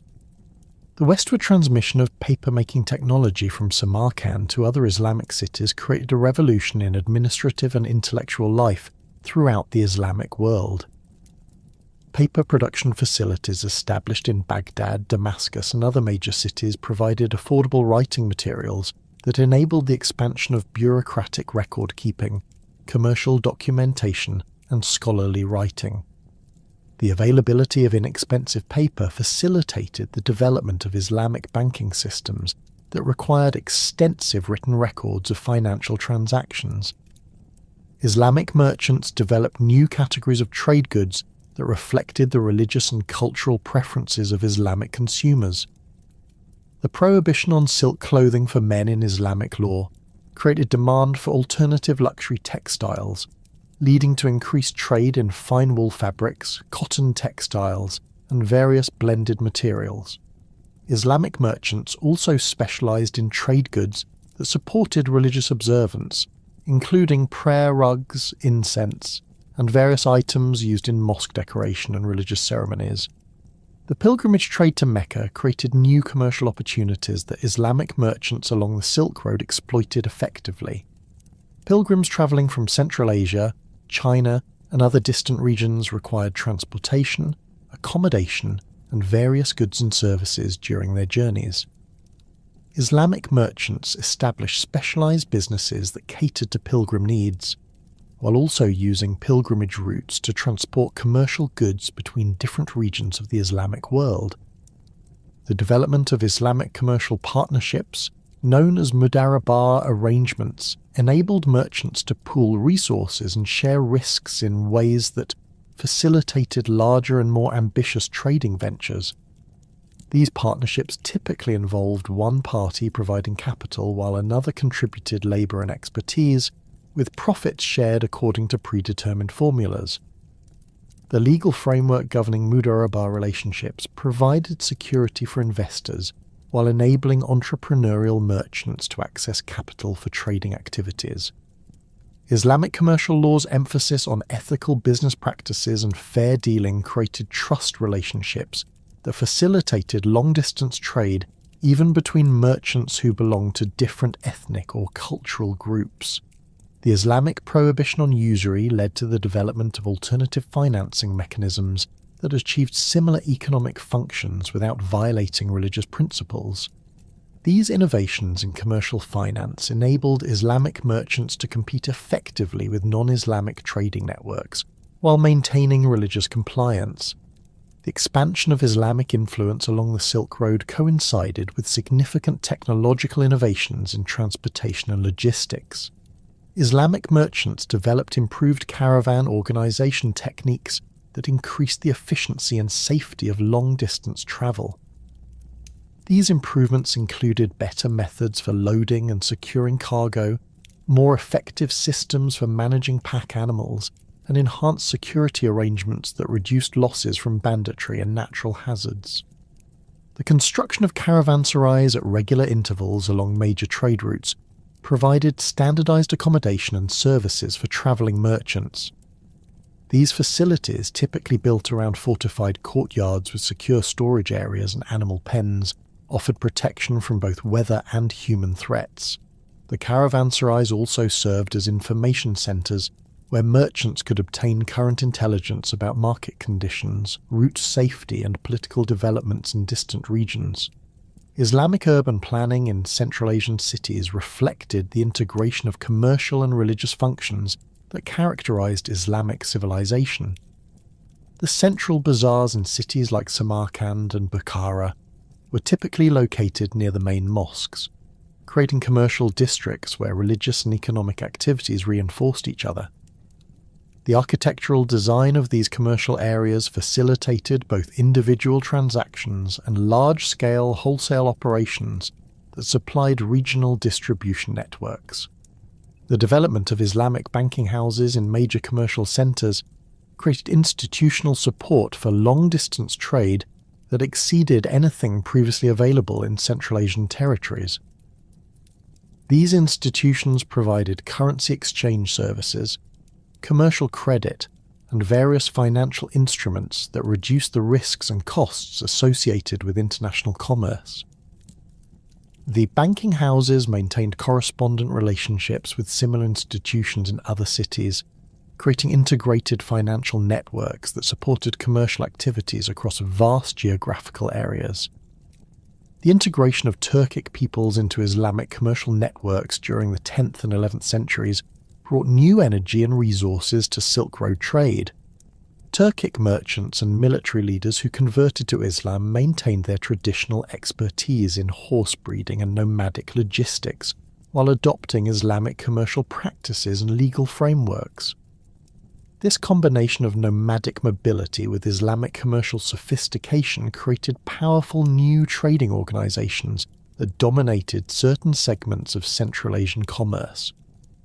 The Ghaznavid Empire, established by Turkic military leaders who had converted to Islam, created new political conditions that affected Silk Road trade patterns during the late 10th and early 11th centuries. The Ghaznavids' military campaigns in India opened new trade routes and markets, while their control over key Central Asian territories influenced the flow of goods between China, India, and the Middle East. Their capital at Ghazni became an important commercial centre that connected Indian Ocean trade networks with traditional Silk Road routes. The fragmented political landscape that had characterized Central Asia since the decline of unified Islamic authority created the perfect conditions for the most dramatic transformation in Silk Road history. By the early 13th century, the Khwarezmid Empire controlled much of Transoxiana and eastern Iran, while various Turkic and local rulers governed smaller territories throughout the region. Chinese authority had long since retreated to areas east of the Jade Gate, leaving the western portions of traditional trade routes under the control of competing local powers who frequently disrupted commercial activities through warfare, excessive taxation, and arbitrary policy changes. Into this fractured political environment emerged Temujin, later known as Genghis Khan, whose military innovations and organizational genius would create the largest contiguous land empire in human history.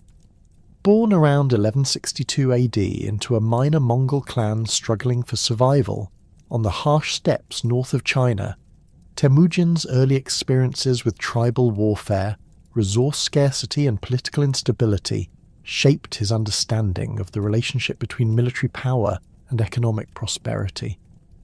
His rise to supremacy among the Mongol tribes between 1196 and 1206 AD demonstrated unprecedented ability to integrate diverse nomadic groups into a unified military organization capable of conquering sedentary civilizations. The Mongol military system that Genghis Khan developed represented a revolutionary synthesis of traditional steppe warfare tactics with innovative organizational structures and strategic concepts borrowed from various sources. Mongol armies organized around decimal units of 10, 100, 1,000, and 10,000 warriors created flexible command structures that could adapt rapidly to changing battlefield conditions. Each warrior maintained multiple horses, enabling Mongol forces to cover vast distances at speeds that consistently surprised their enemies and disrupted conventional defensive preparations. Mongol siege warfare capabilities, initially limited by their nomadic background, expanded dramatically through the systematic recruitment of Chinese, Persian, and Central Asian engineers and craftsmen who possessed specialized knowledge of fortification construction and siege equipment operation. The Mongols' willingness to adopt and improve upon foreign military technologies, combined with their ability to coordinate massive siege operations involving tens of thousands of workers, enabled them to capture fortified cities that had previously been considered impregnable. The conquest of the Western Xia Kingdom between 1205 and 1209 AD provided Genghis Khan with his first experience in governing sedentary agricultural populations whose economic systems differed fundamentally from nomadic pastoral traditions. The Mongols discovered that systematic exploitation of agricultural surplus could generate far greater wealth than traditional nomadic raiding, leading to the development of administrative policies that balanced extraction of resources with maintenance of productive capacity. These early experiments in sedentary governance provided crucial experience that influenced later Mongol administration of much larger and more complex territories. The Jin dynasty's territories in northern China presented the Mongols with their most challenging military and administrative obstacles during the campaigns that began in 1211 AD. The Jin possessed sophisticated defensive systems, professional armies equipped with advanced weaponry, and complex bureaucratic structures that had governed millions of people for over a century. Mongol success against the Jin required not only military conquest but also the development of administrative capabilities that could manage Chinese agricultural systems, urban populations, and commercial networks without destroying the economic foundations that made these territories valuable. Mongol administrative practices in conquered Chinese territories demonstrated remarkable pragmatism in adapting traditional Chinese governmental systems to Mongol requirements. Rather than replacing Chinese bureaucrats wholesale, the Mongols retained experienced administrators while installing Mongol supervisors who monitored their activities and ensured compliance with imperial policies. This approach preserved essential administrative expertise while establishing Mongol political control over complex governmental systems that would have been impossible for nomadic administrators to operate independently. The destruction of the Khwarezmid Empire between 1219 and 1221 AD eliminated the last major obstacle to Mongol control over Central Asian trade routes, but the campaign's devastating impact on urban centres like Samarkand, Bukhara and Merv initially disrupted commercial activities throughout the region. Contemporary accounts describe the wholesale destruction of irrigation systems, the massacre of urban populations, and the abandonment of agricultural areas that had supported trade route cities for centuries. These destructive campaigns reflected Genghis Khan's strategic calculation that complete elimination of resistance was preferable to prolonged occupation warfare that would tie down Mongol forces needed for other conquests. The recovery of Central Asian commercial centres following their initial destruction revealed the Mongols' growing understanding of the relationship between urban prosperity and imperial revenue. Mongol administrators began implementing policies designed to attract merchants and craftsmen back to devastated cities, offering tax incentives, security guarantees, and infrastructure investments that gradually restored commercial activities. The reconstruction of Samarkand during the 1220s exemplified this approach, as Mongol officials recruited skilled artisans from various regions and provided them with resources and protection needed to re-establish productive workshops and commercial facilities.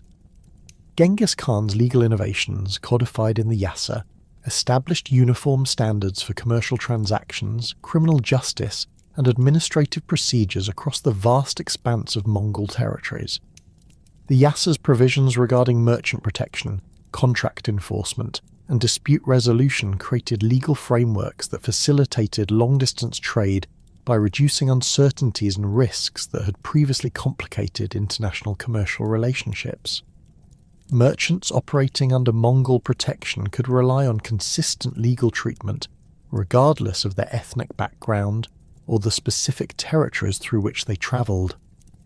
The Mongol postal system, known as the Yam, represented the most sophisticated communication network in medieval history, enabling rapid transmission of information across distances that had previously required months or years for message delivery. The system operated through a network of relay stations positioned at intervals of approximately 25 miles along major routes, each station maintaining fresh horses and riders capable of carrying imperial messages at unprecedented speeds. A message from Karakorum could reach European territories in 6 weeks, while communications to Chinese territories required only 3 weeks. Yam stations provided not only communication services, but also accommodation and logistical support for authorized travelers, including merchants carrying imperial trading permits.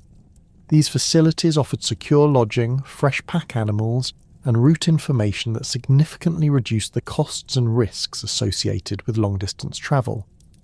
The standardization of services across the entire Yam network created predictable travel conditions that enabled merchants to plan complex trading expeditions with greater confidence in their ability to complete planned itineraries.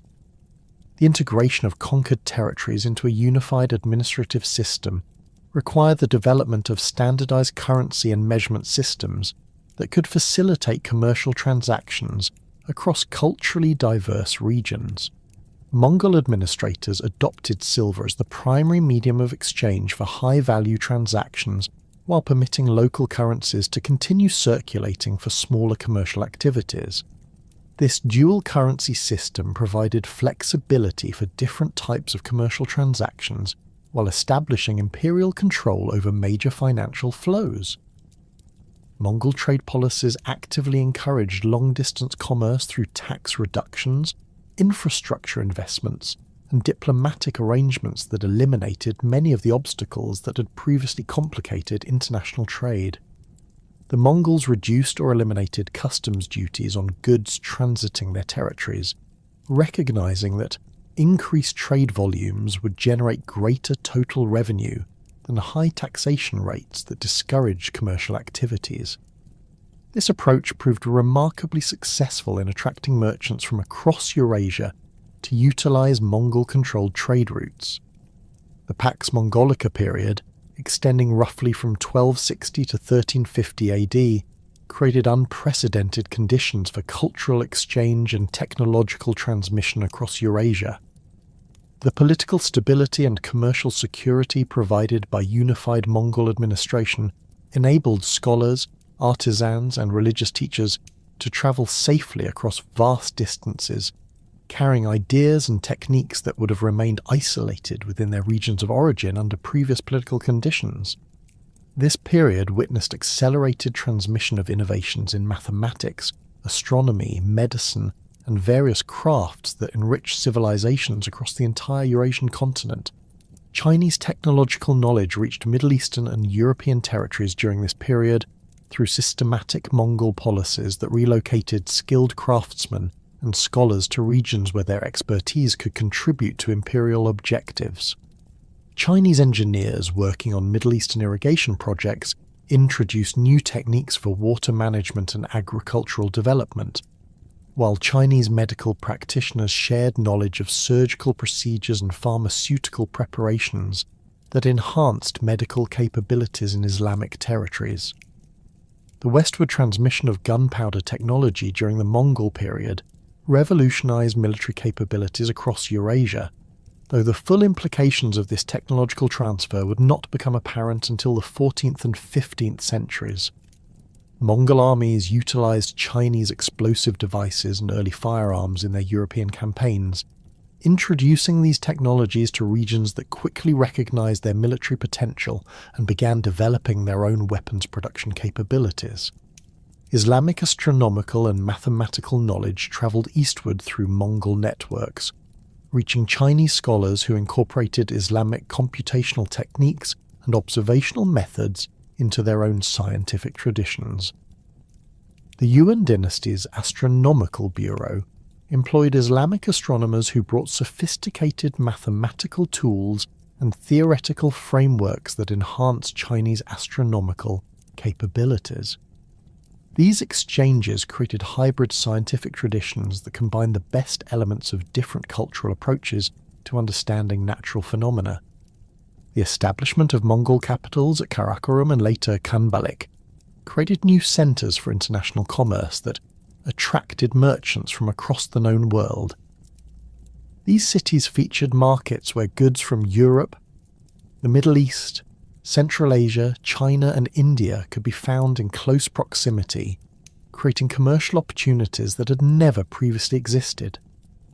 The cosmopolitan character of these Mongol capitals facilitated cultural exchanges and business relationships that transcended traditional ethnic and religious boundaries. Marco Polo's journey to China between 1271 and 1295 AD occurred during the height of Mongol power, when the political stability and commercial infrastructure created by Mongol administration made such extended travel both possible and profitable. Polo's family belonged to a network of Venetian merchants who had recognized the commercial opportunities created by Mongol unification of Eurasian trade routes. Their success in establishing trading relationships with Mongol authorities demonstrated the practical benefits of the Pax Mongolica for European commercial expansion. The detailed observations recorded in Marco Polo's account provide invaluable documentation of commercial conditions, urban development, and cultural practices throughout the Mongol Empire during the late 13th century.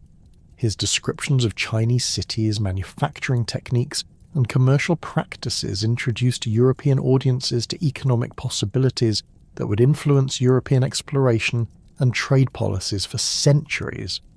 Polo's account of paper money usage in China particularly impressed European readers who had never encountered government-issued currency not backed by precious metals. Other European travellers during the Mongol period, including Giovanni da Pian del Carpine, William of Rubruck, and various merchants whose accounts have been preserved in fragmentary form, provide additional evidence for the unprecedented level of East-West contact that characterized this era. These travellers consistently reported on the safety and efficiency of travel under Mongol protection, contrasting their experiences favourably with the dangers and uncertainties that had characterized earlier attempts at long-distance travel. The Mongol Empire's religious tolerance policies created conditions that facilitated the spread of various religious traditions across Eurasia.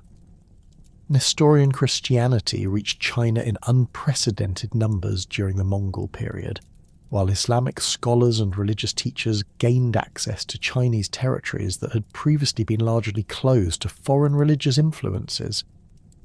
Buddhist monasteries in Central Asian territories received protection and support from Mongol administrators, enabling them to maintain their educational and cultural functions despite the political upheavals of the conquest period.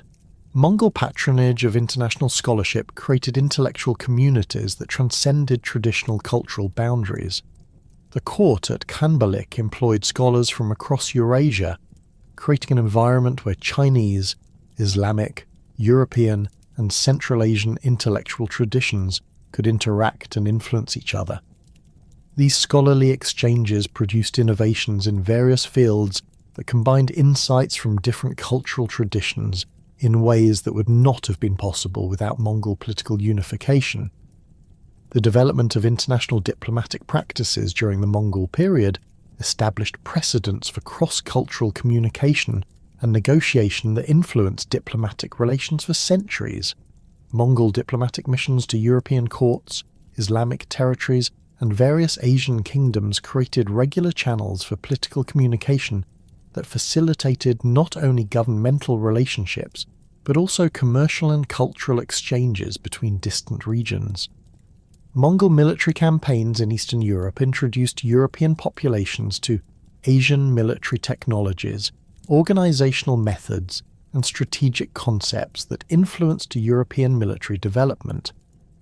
European observers of Mongol military operations learned lessons about logistics, communication, and battlefield coordination that they adapted to their own military systems. The Mongol emphasis on intelligence gathering and strategic planning particularly impressed European military leaders who had previously relied primarily on traditional feudal military approaches.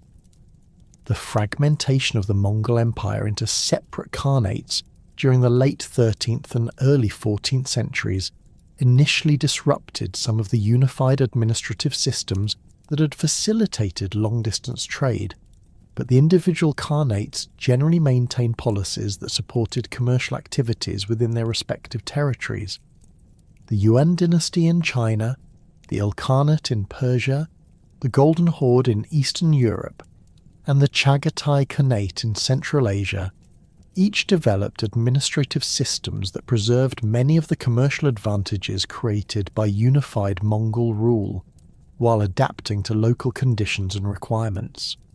The Yuan dynasty's policies toward foreign merchants demonstrated continued Mongol commitment to international trade promotion, despite the political separation from other Mongol territories.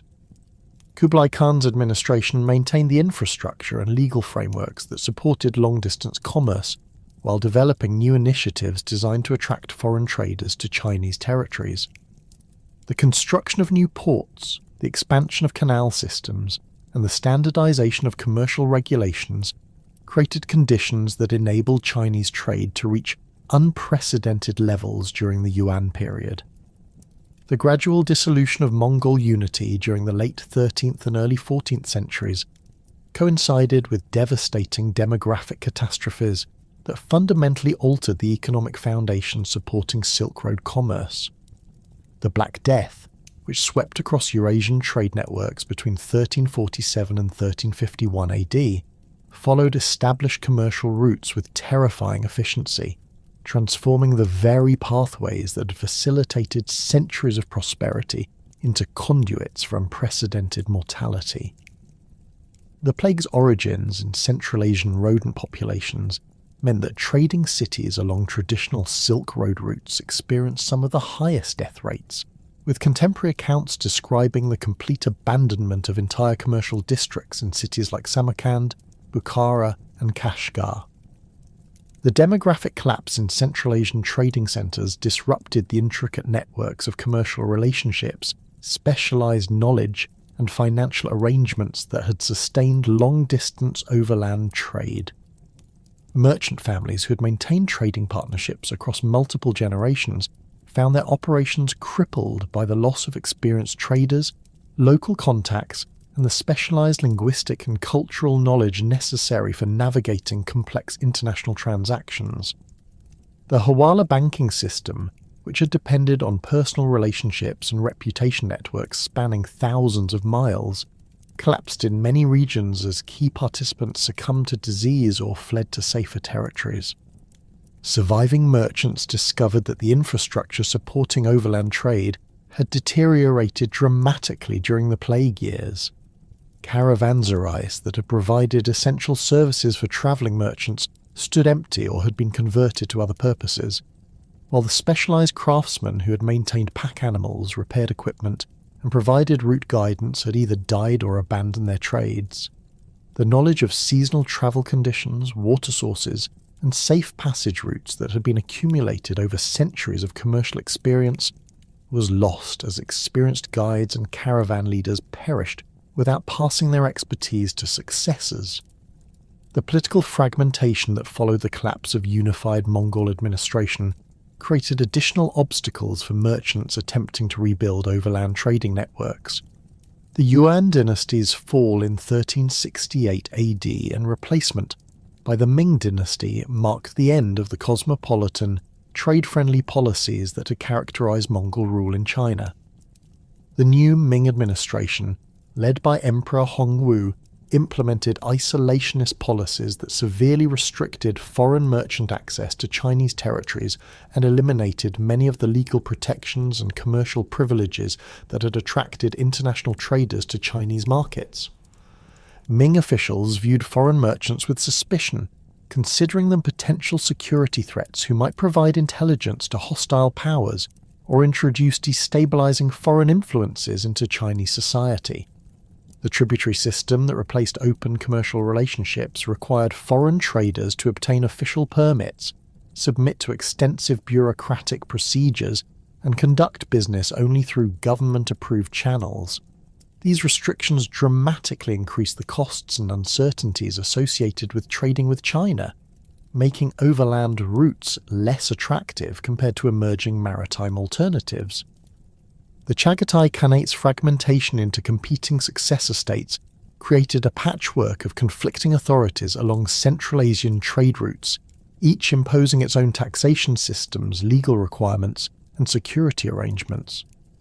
Merchants travelling from China to Middle Eastern markets now faced multiple border crossings, currency exchanges, and diplomatic negotiations that had been unnecessary during the period of unified Mongol administration. The absence of standardized commercial law meant that contractual disputes could not be resolved through consistent legal procedures, while the lack of coordinated security arrangements left merchant caravans vulnerable to banditry and local conflicts.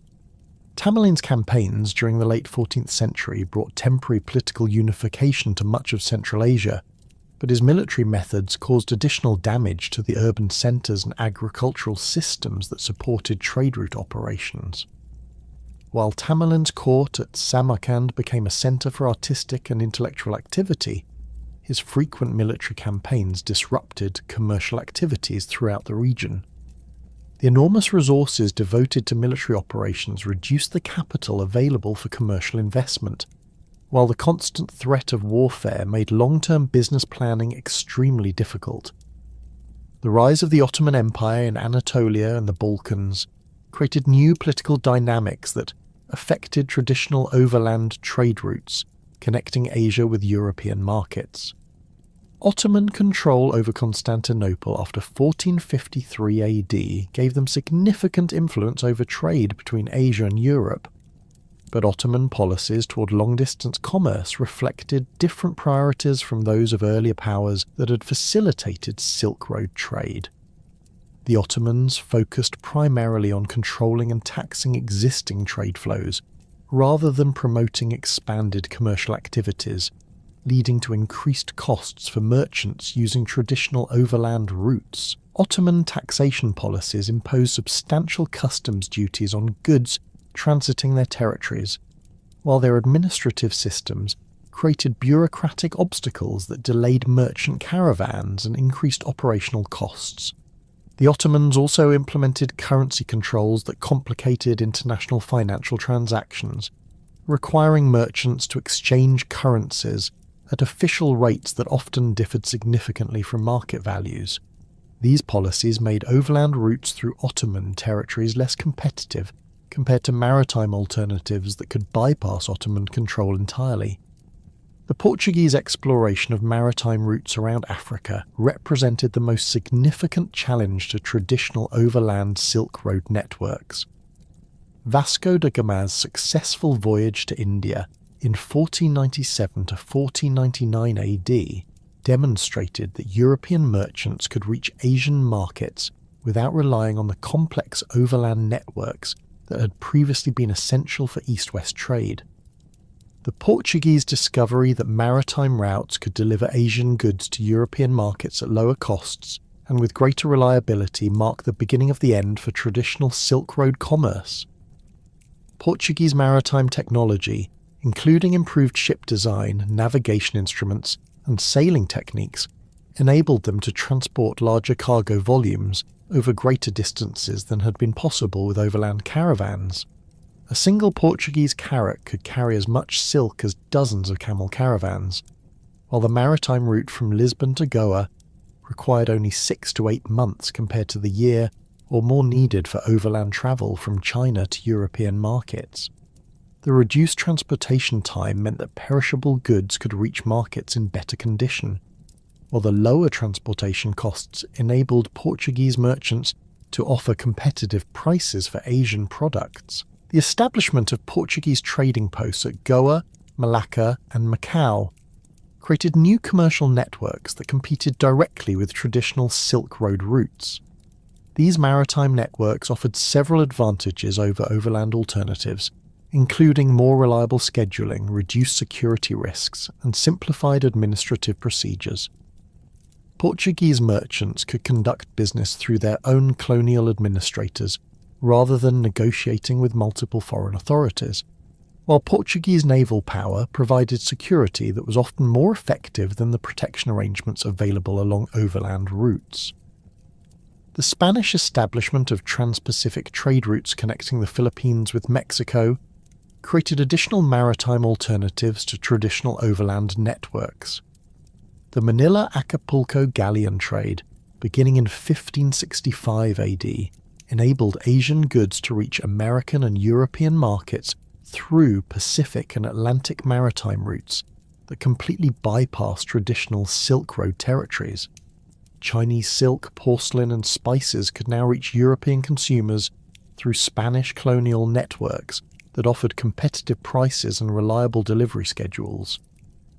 The Dutch entry into Asian maritime trade during the early 17th century intensified competition with overland routes through their development of highly efficient commercial operations that maximized profits while minimizing costs. The Dutch East India Company's systematic approach to Asian trade included innovations in shipping technology, commercial organization, and financial management that set new standards for international commerce. Dutch merchants could offer Asian goods in European markets at prices that made overland alternatives economically unviable for most categories of trade. Chinese maritime exploration under the Ming dynasty initially appeared to offer opportunities for integrating traditional overland networks with new maritime alternatives. Admiral Zheng, his 7 major expeditions between 1405 and 1433 AD, demonstrated Chinese capabilities in long-distance maritime navigation and established diplomatic relationships with rulers throughout Southeast Asia, India, and the Western Indian Ocean. These expeditions utilized massive treasure fleets that included ships far larger than any European vessels of the period, carrying crews numbering in the thousands and cargo capacities that dwarfed contemporary European maritime operations. Zheng He's expeditions served multiple purposes beyond simple exploration, including diplomatic missions designed to establish Chinese influence throughout the Indian Ocean region, commercial activities that sought new markets for Chinese products, and technological demonstrations that showcased Chinese maritime capabilities to foreign rulers. The expeditions established Chinese bases at strategic locations, including Malacca, Colombo, and Hormuz, creating a network of Chinese-controlled ports that could have supported expanded maritime trade operations. The treasure fleets carried substantial quantities of Chinese silk, porcelain, tea, and manufactured goods that they traded for local products including spices, precious stones, exotic woods, and various luxury items valued in Chinese markets. These trading activities demonstrated the commercial potential of maritime routes connecting China with Indian Ocean markets, while the diplomatic relationships established during the expeditions created political foundations that could have supported expanded Chinese maritime commerce. However, the Ming dynasty's decision to abandon large-scale maritime expeditions after 1433 AD reflected changing priorities that favoured continental defence over maritime expansion. The growing threat from northern nomadic groups, particularly the resurgent Mongol Confederation under Asen Khan, required enormous military resources that the imperial government could not simultaneously devote to both maritime exploration and continental defence. The costs associated with maintaining large naval fleets and overseas bases appeared increasingly difficult to justify when faced with immediate security threats along China's northern borders. The abandonment of Zheng He's maritime program marked a crucial turning point in global trade development, as Chinese withdrawal from Indian Ocean commerce created opportunities that European maritime powers quickly exploited. Had China continued its maritime expansion, the development of global trade networks might have proceeded very differently, potentially maintaining greater balance between overland and maritime commercial systems.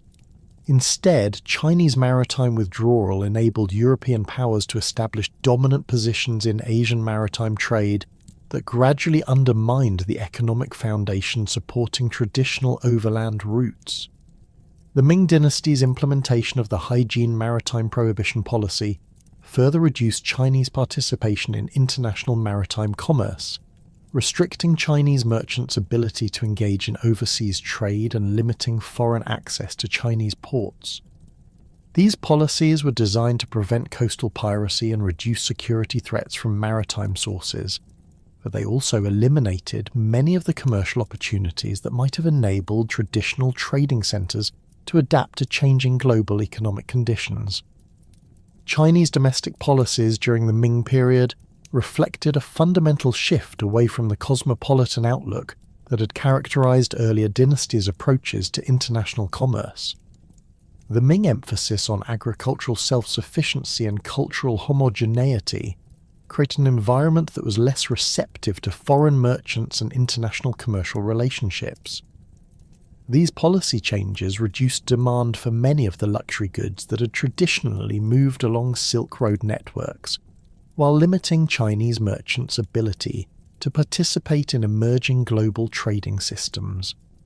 The development of new overland routes connecting Russia with China through Siberian territories offered some alternatives to traditional Central Asian pathways, but these northern routes faced severe geographical and climatic obstacles that limited their commercial potential.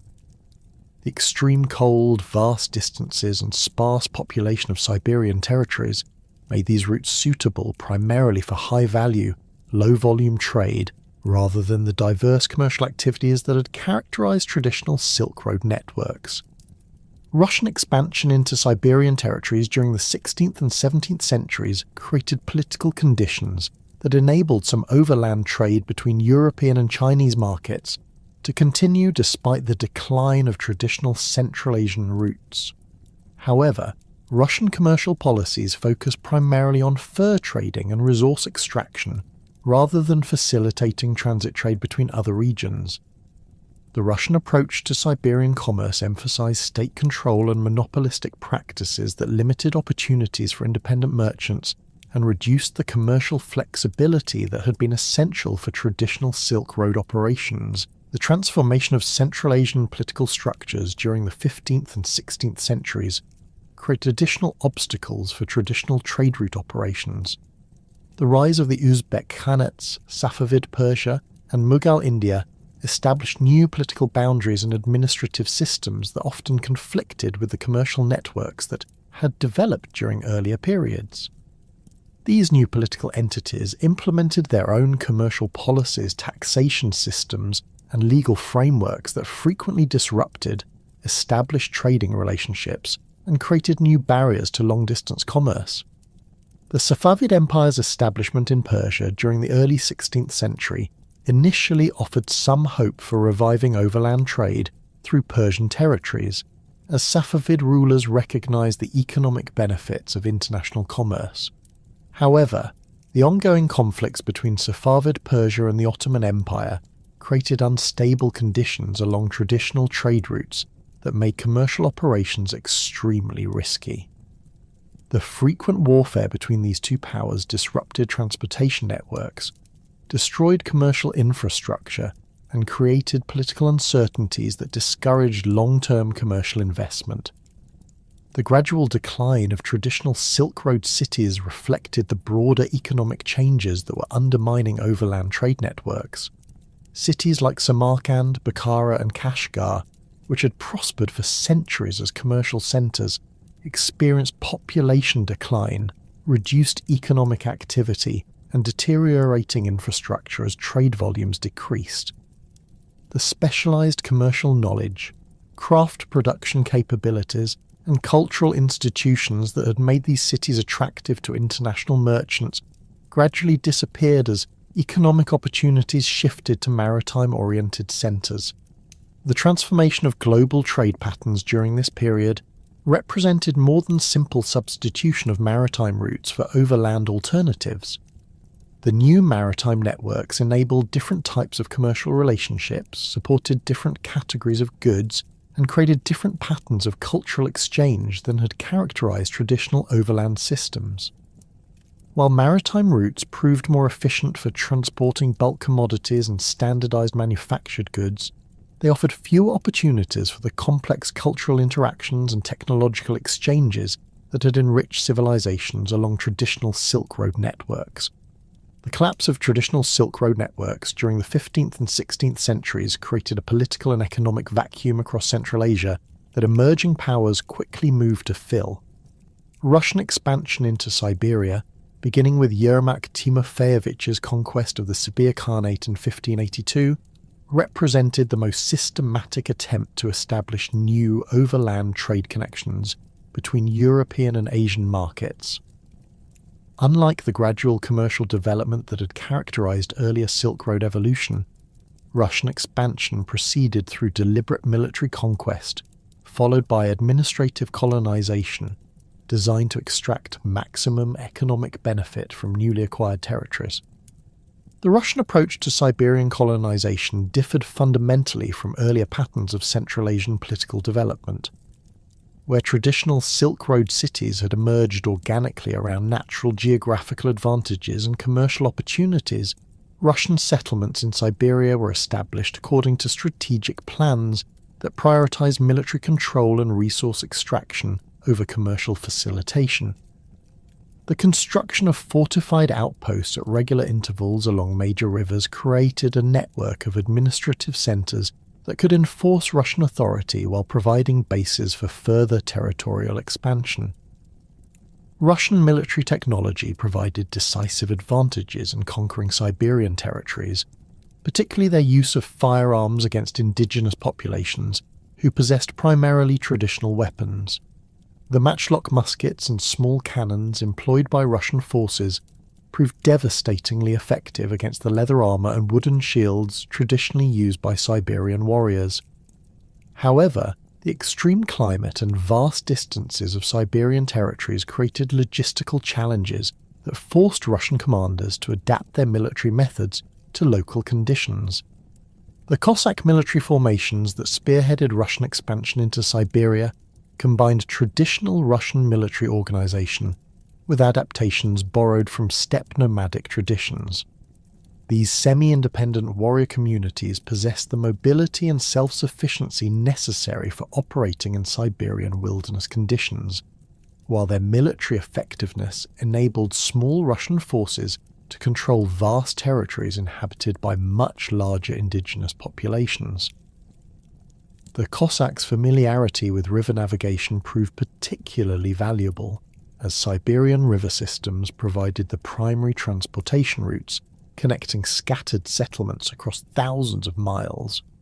Russian fur trading operations in Siberia created the first systematic economic exploitation of these territories, establishing collection systems that channeled valuable pelts toward European markets through Moscow and other Western Russian cities. The Yasuk tribute system required indigenous communities to provide specified quantities of fur pelts to Russian administrators, creating steady revenue streams that helped finance further territorial expansion. Sable, ermine, and other high-value furs from Siberian sources commanded premium prices in European markets, generating profits that justify the enormous costs associated with maintaining Russian administration across such vast and inhospitable territories. The development of the Trans-Siberian route connecting Moscow with Chinese territories required overcoming geographical obstacles that had prevented earlier attempts at establishing reliable overland connections between European and East Asian markets. The route's northern path avoided many of the political complications that had disrupted traditional Central Asian networks, but it presented severe climatic challenges that limited travel to specific seasons and required specialized equipment and techniques for surviving extreme cold conditions. Russian diplomatic relations with China developed gradually through border negotiations that established the legal framework for commercial exchanges between the two empires. The Treaty of Nachinsk in 1689 resolved territorial disputes along the Amur River while creating the first formal diplomatic agreement between Russia and China. This treaty established precedents for Russian-Chinese commercial relationships that would influence trade development for the next 2 centuries, including provisions for diplomatic missions, border crossing procedures, and dispute resolution mechanisms. The establishment of Kyakhta as the primary trading post for Russian-Chinese commerce created a new type of commercial centre that differed significantly from traditional Silk Road cities. Located on the Russian-Chinese border, Kyakhta functioned as a controlled interface between 2 imperial systems rather than an independent commercial hub. Russian and Chinese merchants conducted business under strict governmental supervision, with officials from both empires monitoring transactions and collecting custom duties according to predetermined agreements. Trade goods flowing through Kyakhta reflected the different economic priorities that characterized Russian-Chinese commercial relationships compared to earlier Silk Road networks.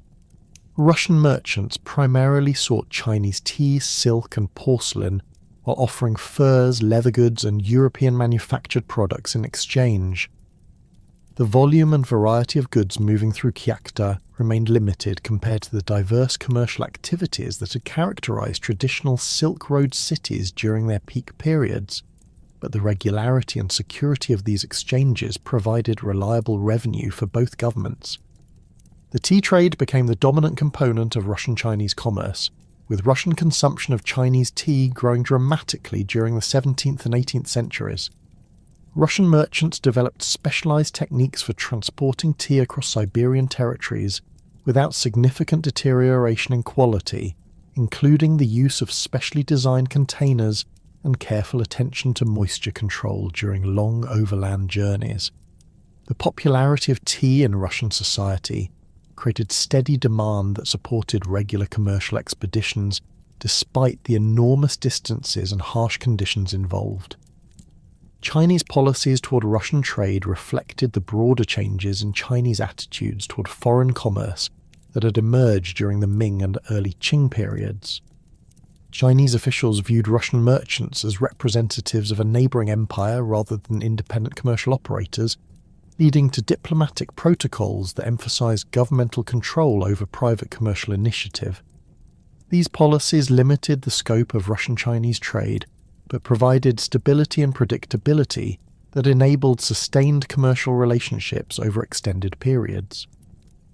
The rise of the Safavid Empire in Persia during the early 16th century created new political conditions that affected traditional trade routes connecting Central Asia with Middle Eastern and European markets.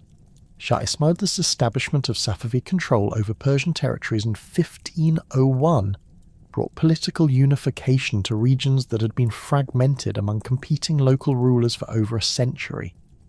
The Safavid administrative system combined Persian bureaucratic traditions with Turkmen military organization, creating governmental structures capable of managing the complex commercial relationships that had traditionally supported Persian participation in long-distance trade. Safavid economic policies actively encouraged commercial development through infrastructure investments and legal reforms designed to attract merchants and stimulate trade activities. Shah Abbas I's construction projects during the early 17th century included new roads, bridges and caravanserais that improved transportation conditions along routes connecting Persian territories with Central Asian and Indian markets. The new Safavid capital at Isfahan became a major commercial centre that attracted merchants from across the Islamic world, creating market opportunities that partially compensated for the decline of traditional Central Asian trading cities. The Safavid silk industry represented the most successful adaptation of traditional Silk Road production techniques to early modern economic conditions. Persian silk producers developed new cultivation methods and processing techniques that enabled them to compete effectively with Chinese silk in Middle Eastern and European markets. The establishment of silk production centres in Mazandaran and Gilan provinces created integrated manufacturing systems that controlled all stages of production from silkworm cultivation through final textile manufacturing. Persian carpet production during the Safavid period achieved unprecedented levels of artistic sophistication and technical excellence, creating luxury goods that commanded premium prices in international markets. The court workshops at Isfahan and Kashan employed hundreds of skilled weavers who produced carpets featuring complex designs and superior materials that established Persian carpets as the most prestigious floor coverings available to wealthy consumers throughout Europe and Asia. These carpet workshops maintained direct commercial relationships with international merchants, bypassing traditional intermediary networks that had characterized earlier periods of Persian craft production. Safavid diplomatic relationships with European powers created new opportunities for Persian participation in emerging global trade networks. Portuguese, Dutch and English merchants established trading posts in Persian territories, offering access to maritime commercial networks that connected Persian producers with European and colonial markets. These relationships enabled Persian merchants to diversify their commercial activities beyond traditional overland routes, while maintaining their established connections with Central Asian and Indian trading partners. The Ottoman Empire's expansion during the 16th century created the largest Islamic political entity since the Abbasid Caliphate, controlling territories that included crucial segments of traditional Silk Road networks. Ottoman administration of former Byzantine Mamluk and various Anatolian territories required integrating diverse populations and economic systems into a unified imperial structure. The Ottoman approach to managing this diversity emphasized practical accommodation of local customs and commercial practices, rather than wholesale imposition of uniform administrative systems.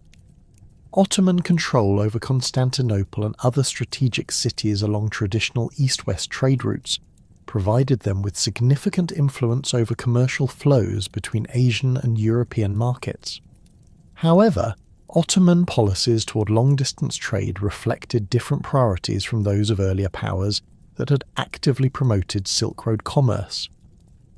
The Ottomans focused primarily on extracting revenue from existing trade flows through taxation and regulation, rather than investing in infrastructure improvements or commercial promotion that might have expanded trade volumes. The Devshirme system of recruiting administrative personnel from Christian populations provided the Ottoman Empire with educated bureaucrats who possessed knowledge of local conditions and commercial practices in diverse territories. These administrators proved particularly valuable in managing the complex commercial relationships that characterized Ottoman territories, as they understood both imperial policies and local commercial customs. The system's emphasis on merit-based advancement created opportunities for talented individuals from various backgrounds to achieve influential positions within the imperial administration. Ottoman military technology and organization enabled them to maintain control over vast territories while projecting power across multiple frontiers simultaneously. The Janissary Corps provided the empire with professional infantry forces equipped with firearms and artillery, while the Ottoman navy dominated the eastern Mediterranean and challenged European maritime powers in the Indian Ocean. These military capabilities enabled the Ottomans to protect commercial activities within their territories while pursuing aggressive expansion policies that brought additional commercial centres under imperial control. The Mughal Empire's establishment in India during the early 16th century created new political conditions that affected traditional trade routes connecting Central Asian territories with Indian markets. Babur's conquest of the Delhi Sultanate in 1526 began a process of territorial expansion that would eventually bring most of the Indian subcontinent under unified political control for the first time since the Gupta Empire. The Mughal administrative system combined Central Asian military traditions with Persian bureaucratic methods and Indian commercial practices, creating governmental structures capable of managing the subcontinent's enormous population and complex economy. Mughal policies toward long-distance trade reflected the empire's Central Asian origins and continued connections with traditional Silk Road networks.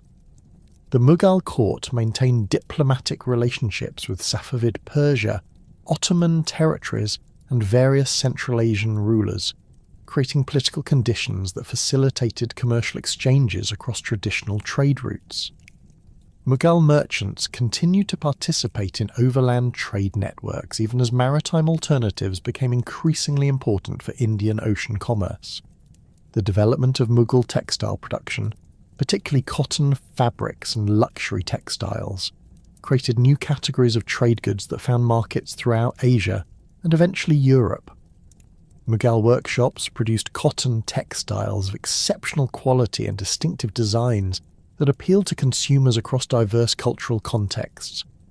The integration of Indian cotton production with traditional silk manufacturing techniques created hybrid textiles that combine the durability and comfort of cotton with the luxury appearance associated with silk products. Mughal urban development during the 16th and 17th centuries created new commercial centres that rivaled traditional Silk Road cities in their cosmopolitan character and economic sophistication. Cities like Delhi, Agra and Lahore attracted merchants from across Asia, creating market environments where goods from China, Central Asia, Persia and the Ottoman Empire could be found alongside Indian products. These cities developed specialised commercial districts that catered to different categories of trade, from bulk commodity exchanges to luxury goods markets serving elite consumers. The Mughal monetary system, based on silver currency with standardised weights and purity levels, facilitated commercial transactions across the empire's vast territories while providing a stable medium of exchange for international trade. Mughal silver coins gained acceptance in Central Asian markets, creating currency networks that connected Indian commercial centres with traditional Silk Road trading systems. The empire's access to silver from various sources, including European colonial imports, enabled Mughal merchants to participate effectively in international commercial relationships that required precious metal payments. Regional trade networks continued operating throughout Central Asia despite the decline of transcontinental commerce, adapting to changed political and economic conditions while maintaining many traditional commercial practices. The tea-horse trade between Chinese territories and Tibetan regions represented one of the most durable of these regional systems, continuing to operate under various political arrangements from the Tang dynasty through the Qing period. This trade relationship reflected the complementary economic needs of agricultural Chinese communities and nomadic Tibetan populations, creating mutual dependencies that transcended political changes. Chinese tea producers in Sichuan and other southwestern provinces developed specialized techniques for processing tea specifically for Tibetan markets, creating compressed tea bricks that could survive long-distance transportation while meeting Tibetan preferences for tea preparation and consumption. These tea bricks became a standardized medium of exchange in Tibetan territories, functioning as both commodity and currency in commercial transactions. The standardization of tea brick weights and quality levels created predictable value relationships that facilitated commercial planning and reduced disputes between trading partners. Tibetan horse breeding operations supplied Chinese military forces with cavalry mounts that possessed the endurance and sure-footedness necessary for operating in mountainous terrain and harsh climatic conditions. The selective breeding techniques developed by Tibetan herders produced horses with distinctive characteristics that made them particularly valuable for Chinese frontier defense operations. The Chinese government's willingness to pay premium prices for high-quality Tibetan horses created steady demand that supported extensive pastoral operations throughout Tibetan territories. The administrative arrangements governing the tea horse trade evolved over time to accommodate changing political conditions, while maintaining the essential commercial relationships that benefited both Chinese and Tibetan communities. Chinese officials established specialized bureaus responsible for managing tea horse exchanges, including quality control procedures, price negotiations, and dispute resolution mechanisms. These administrative systems provided stability and predictability that enabled long-term commercial planning despite the political uncertainties that characterized Chinese-Tibetan relationships during various historical periods. Central Asian bazaar systems continued functioning as regional commercial centers even after the decline of transcontinental trade routes, adapting their operations to serve local and regional markets rather than international commercial networks. Cities like Samarkand, Bukhara, and Tashkent maintained commercial districts that facilitated trade between nomadic pastoral communities and settled agricultural populations, providing essential services for regional economic development. These bazaars specialized in goods that reflected local production capabilities and consumption patterns, including livestock, agricultural products, textiles, and various manufactured items produced by local craftsmen. The organization of Central Asian bazaars reflected centuries of commercial experience and cultural adaptation to local conditions. Specialized sections for different categories of goods enabled efficient price discovery and quality comparison, while established procedures for dispute resolution and contract enforcement provided security for commercial transactions.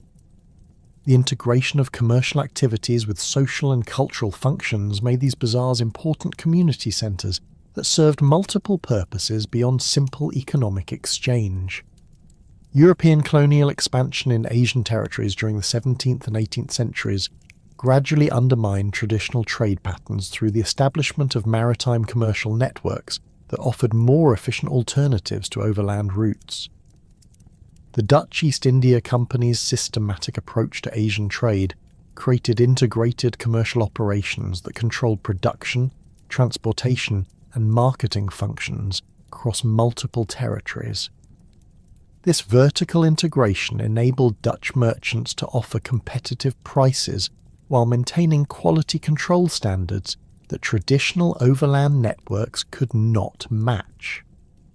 English commercial expansion in Indian territories, culminating in the East India Company's political control over much of the subcontinent, eliminated many of the traditional commercial relationships that had connected Indian markets with Central Asian trade networks. English policies toward Indian textile production, designed to support British manufacturing interests, disrupted traditional craft production systems while redirecting Indian raw materials toward European markets. These changes reduced demand for many of the goods that had traditionally moved along overland trade routes, while limiting Indian merchants' ability to participate in traditional commercial networks. The transformation of global trade patterns during this period created new economic relationships that gradually replaced traditional Silk Road networks with maritime-based commercial systems.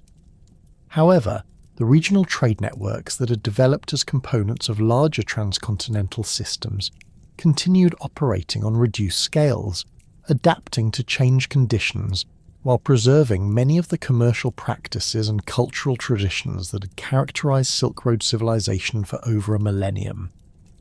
The weakening of traditional Central Asian political structures during the early 19th century created unprecedented opportunities for European imperial expansion into territories that had remained largely independent for centuries. The fragmentation of the Uzbek Khanates, the decline of Safavid successor states in Persia, and the Qing dynasty's tenuous control over its western territories left vast regions of Central Asia vulnerable to foreign intervention. Into this power vacuum stepped two expanding empires whose competition would fundamentally reshape the political geography of the ancient Silk Road territories. The British East India Company's consolidation of control over the Indian subcontinent during the late 18th and early 19th centuries provided the foundation for northward expansion towards Central Asian territories. Company officials, particularly those stationed in frontier regions like the Punjab and the northwest frontier, began developing intelligence networks that extended far beyond the formal boundaries of British India. These networks, composed of merchants, explorers, and local informants, gathered detailed information about political conditions, military capabilities, and economic opportunities in Afghanistan, Central Asia, and the approaches to Russian territories. British strategic thinking regarding Central Asia reflected deep concerns about Russian expansion toward India, concerns that would shape imperial policy for nearly a century. The spectre of Russian forces advancing through Central Asian territories toward the vulnerable northern frontiers of British India haunted British strategic planners who envisioned nightmare scenarios of coordinated Russian-Persian attacks that could threaten the jewel of the British Empire. These fears, often exaggerated but never entirely unfounded, drove British officials to pursue increasingly aggressive policies designed to create buffer zones and spheres of influence that would prevent Russian forces from approaching Indian territories. Russian expansion into Central Asia proceeded through a combination of military conquest, diplomatic pressure, and economic penetration that systematically eliminated the independence of traditional Silk Road cities. The conquest of the Kazakh steppes during the early 19th century provided Russia with strategic bases for further advances toward the settled oasis cities that controlled crucial segments of traditional trade routes. Russian military commanders developed specialized techniques for desert warfare, including the use of camel corps and mobile artillery units that could operate effectively in the harsh climatic conditions of Central Asian territories. The siege and capture of Khiva in 1873 demonstrated the effectiveness of Russian military methods adapted to Central Asian conditions. General Konstantin Kaufmann's expeditionary force employed a combination of conventional infantry assault and siege artillery bombardment that overwhelmed the city's traditional fortifications. The capture involved coordinated attacks from multiple directions, with Russian engineers constructing siege works that enabled artillery to breach the ancient walls that had protected Khiva for centuries. The systematic nature of the assault, involving precise timing and coordination between different military units, showcased the technological and organizational advantages that European armies possessed over traditional Central Asian forces. The fall of Khiva sent shockwaves throughout Central Asia, as other regional rulers recognized that their traditional defensive methods could not withstand modern European military capabilities. The Khanate of Bukhara, faced with the prospect of similar treatment, negotiated a protectorate agreement that preserved nominal independence while accepting Russian control over foreign relations and military affairs. This arrangement became a model for Russian expansion throughout Central Asia, combining the efficiency of direct control with the political convenience of maintaining traditional ruling structures. Russian administration of conquered Central Asian territories reflected a pragmatic approach that balanced imperial control with accommodation of local customs and commercial practices. Russian officials recognized that the economic value of these territories depended largely on maintaining the commercial networks and craft production systems that had developed over centuries. Rather than imposing wholesale changes that might disrupt established economic relationships, Russian administrators often preserved traditional market structures while inserting themselves into existing commercial networks as regulators and tax collectors. The construction of the Trans-Caspian Railway, beginning in 1879, represented the most significant infrastructure project in Central Asian history since the original development of Silk Road networks. This railway, extending from the Caspian seaport of Krasnovodsk to Samarkand and eventually to Tashkent, created the first mechanized transportation system capable of moving large quantities of goods and passengers across Central Asian territories with unprecedented speed and reliability. The railway's completion transformed the economic geography of the region by making European manufactured goods available in Central Asian markets at competitive prices while enabling Central Asian products to reach European consumers more efficiently than ever before. The railway construction process required overcoming enormous engineering challenges posed by desert terrain, extreme temperatures, and the absence of local materials and skilled labour. Russian engineers imported workers from various parts of the empire, creating temporary construction camps that resembled military installations more than civilian settlements. The logistics of supplying these remote construction sites with food, water, building materials, and equipment required careful planning and substantial financial resources that demonstrated the Russian government's commitment to establishing permanent control over Central Asian territories. British responses to Russian railway construction reflected growing alarm about the strategic implications of improved Russian transportation capabilities in Central Asia. British military analysts recognized that the railway would enable Russia to deploy large military forces to Central Asian territories much more rapidly than had previously been possible, potentially threatening British positions in Afghanistan and northern India. These concerns drove British officials to pursue countermeasures, including their own infrastructure projects and diplomatic initiatives designed to limit Russian influence in regions considered vital to Indian security. The competition between British and Russian intelligence networks in Central Asia created an environment of constant espionage and counter-espionage that contemporary observers dubbed the Great Game. This competition involved not only professional intelligence officers, but also explorers, merchants, diplomats, and adventurers from both empires who gathered information about political conditions, military capabilities, and geographical features of territories that remained largely unmapped by European standards. The intelligence gathered through these networks influenced policy decisions in London and St. Petersburg that affected the lives of millions of people across Central Asia. British survey operations in Central Asian territories, conducted under the auspices of the Survey of India, produced the first accurate maps of regions that had been known to Europeans only through fragmentary accounts by medieval travellers. The Great Trigonometrical Survey's extension into Central Asian territories required extraordinary courage and skill from surveyors who worked in hostile environments while maintaining the secrecy necessary to avoid detection by suspicious local authorities. These surveyors, often working disguised as merchants or pilgrims, used ingenious techniques to measure distances and elevations while conducting their covert mapping operations. The pundits, as these native surveyors were known, represented one of the most remarkable intelligence operations in imperial history. These carefully trained individuals, recruited primarily from border regions of British India, could blend into local populations while conducting sophisticated geographical and political intelligence gathering.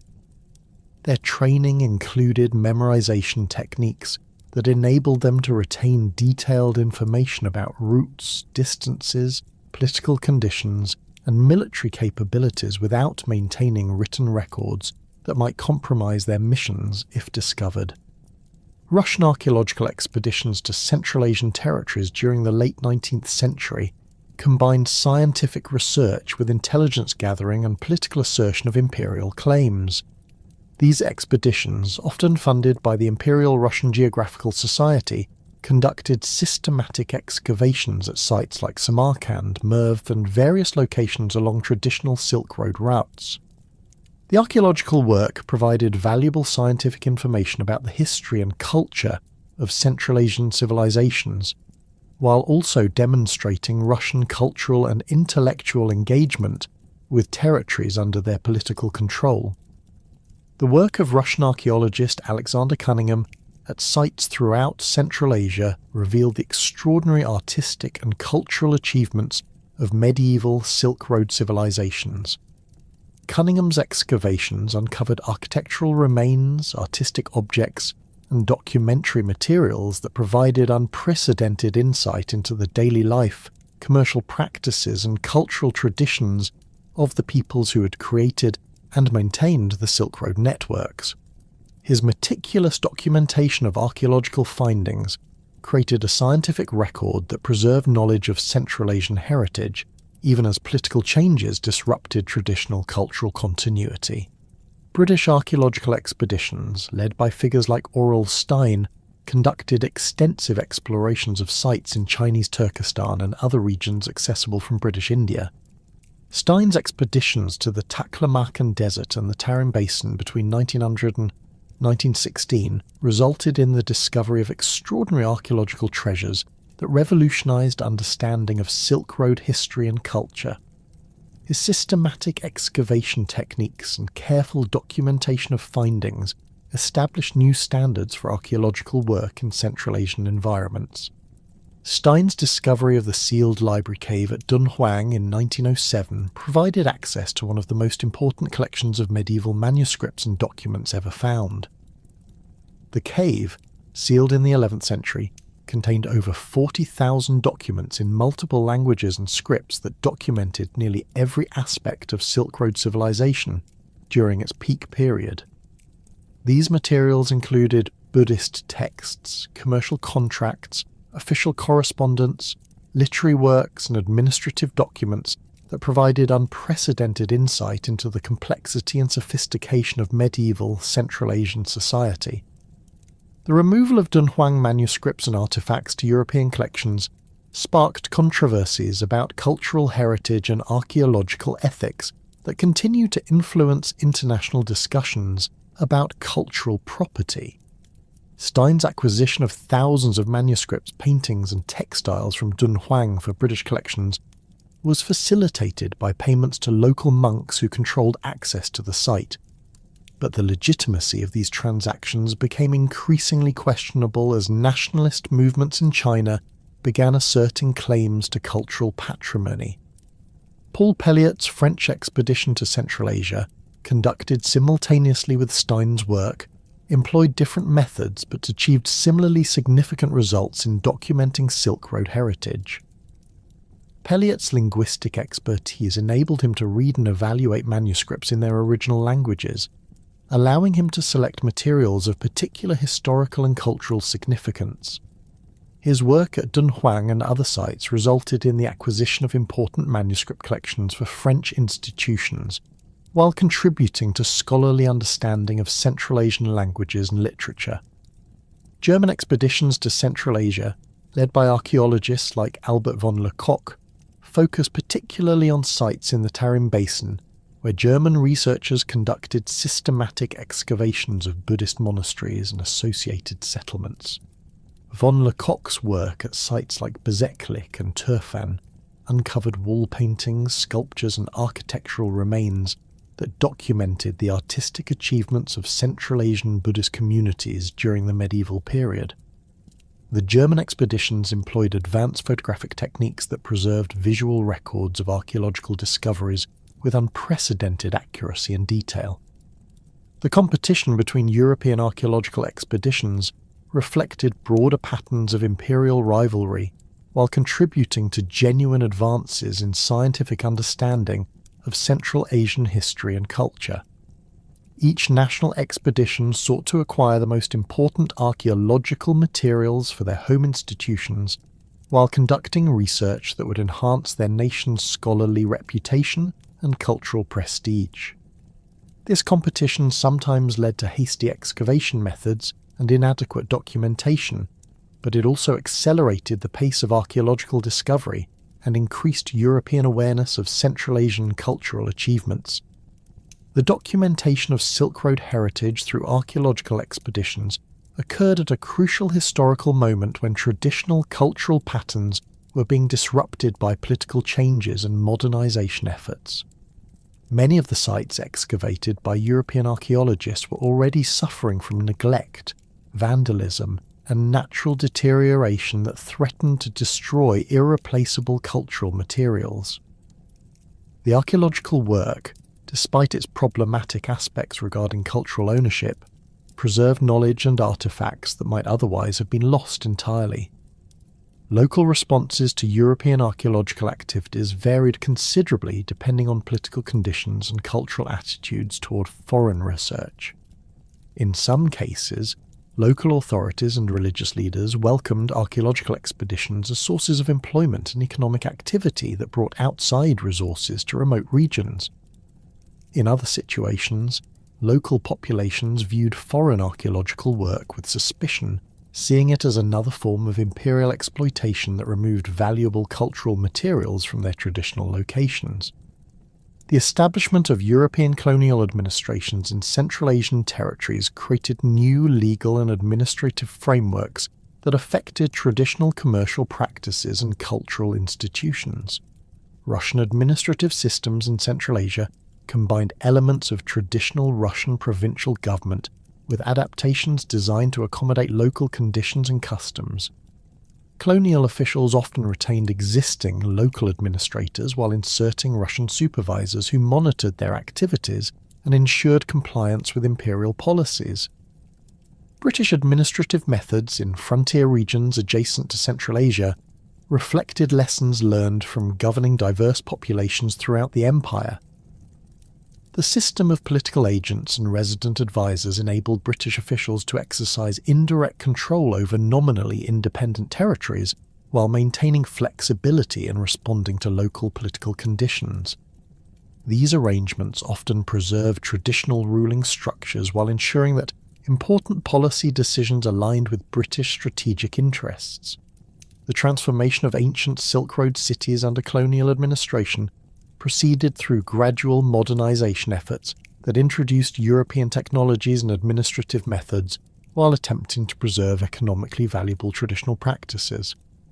The construction of telegraph lines connecting major Central Asian cities with imperial capitals created communication capabilities that revolutionized administrative efficiency and commercial coordination.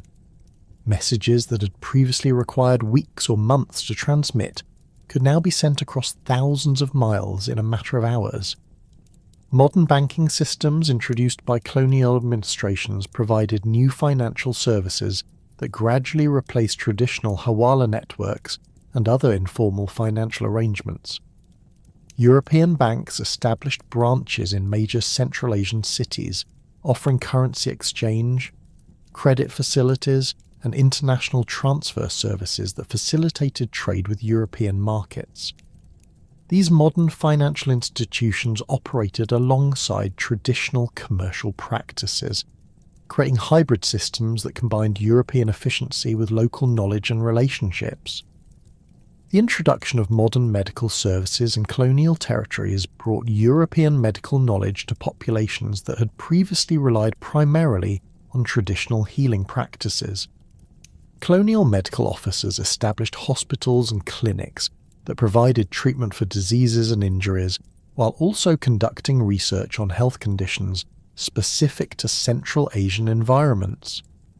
The integration of European medical practices with traditional healing knowledge created new approaches to healthcare that combined the best elements of both systems. Educational reforms implemented by colonial administrations introduced European curricula and teaching methods while attempting to preserve valuable elements of traditional educational systems.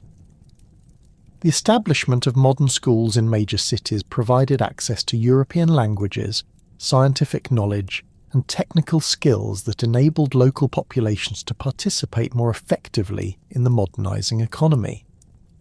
These educational initiatives often faced resistance from traditional religious authorities who viewed European education as a threat to established cultural and religious values. The preservation of historical sites and cultural monuments under colonial administration reflected competing priorities between development needs and cultural conservation. Colonial officials recognised the historical and artistic value of ancient Silk Road monuments, while also facing practical pressures to utilise available land and resources for modern development projects. The decisions made during this period regarding which sites to preserve and which to allow deterioration or destruction would have lasting consequences for Central Asian cultural heritage. The construction of modern transportation infrastructure, including roads, railways and telegraph lines, often required decisions about routing that affected historical sites and traditional settlement patterns.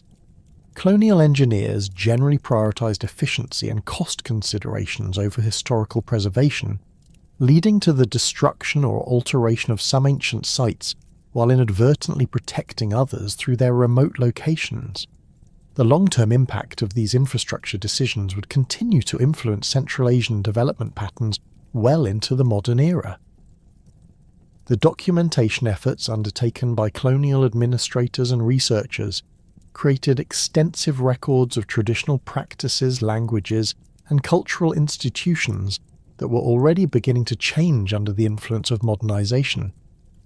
These ethnographic and linguistic studies preserved knowledge that might otherwise have been lost as traditional ways of life adapted to new economic and political conditions.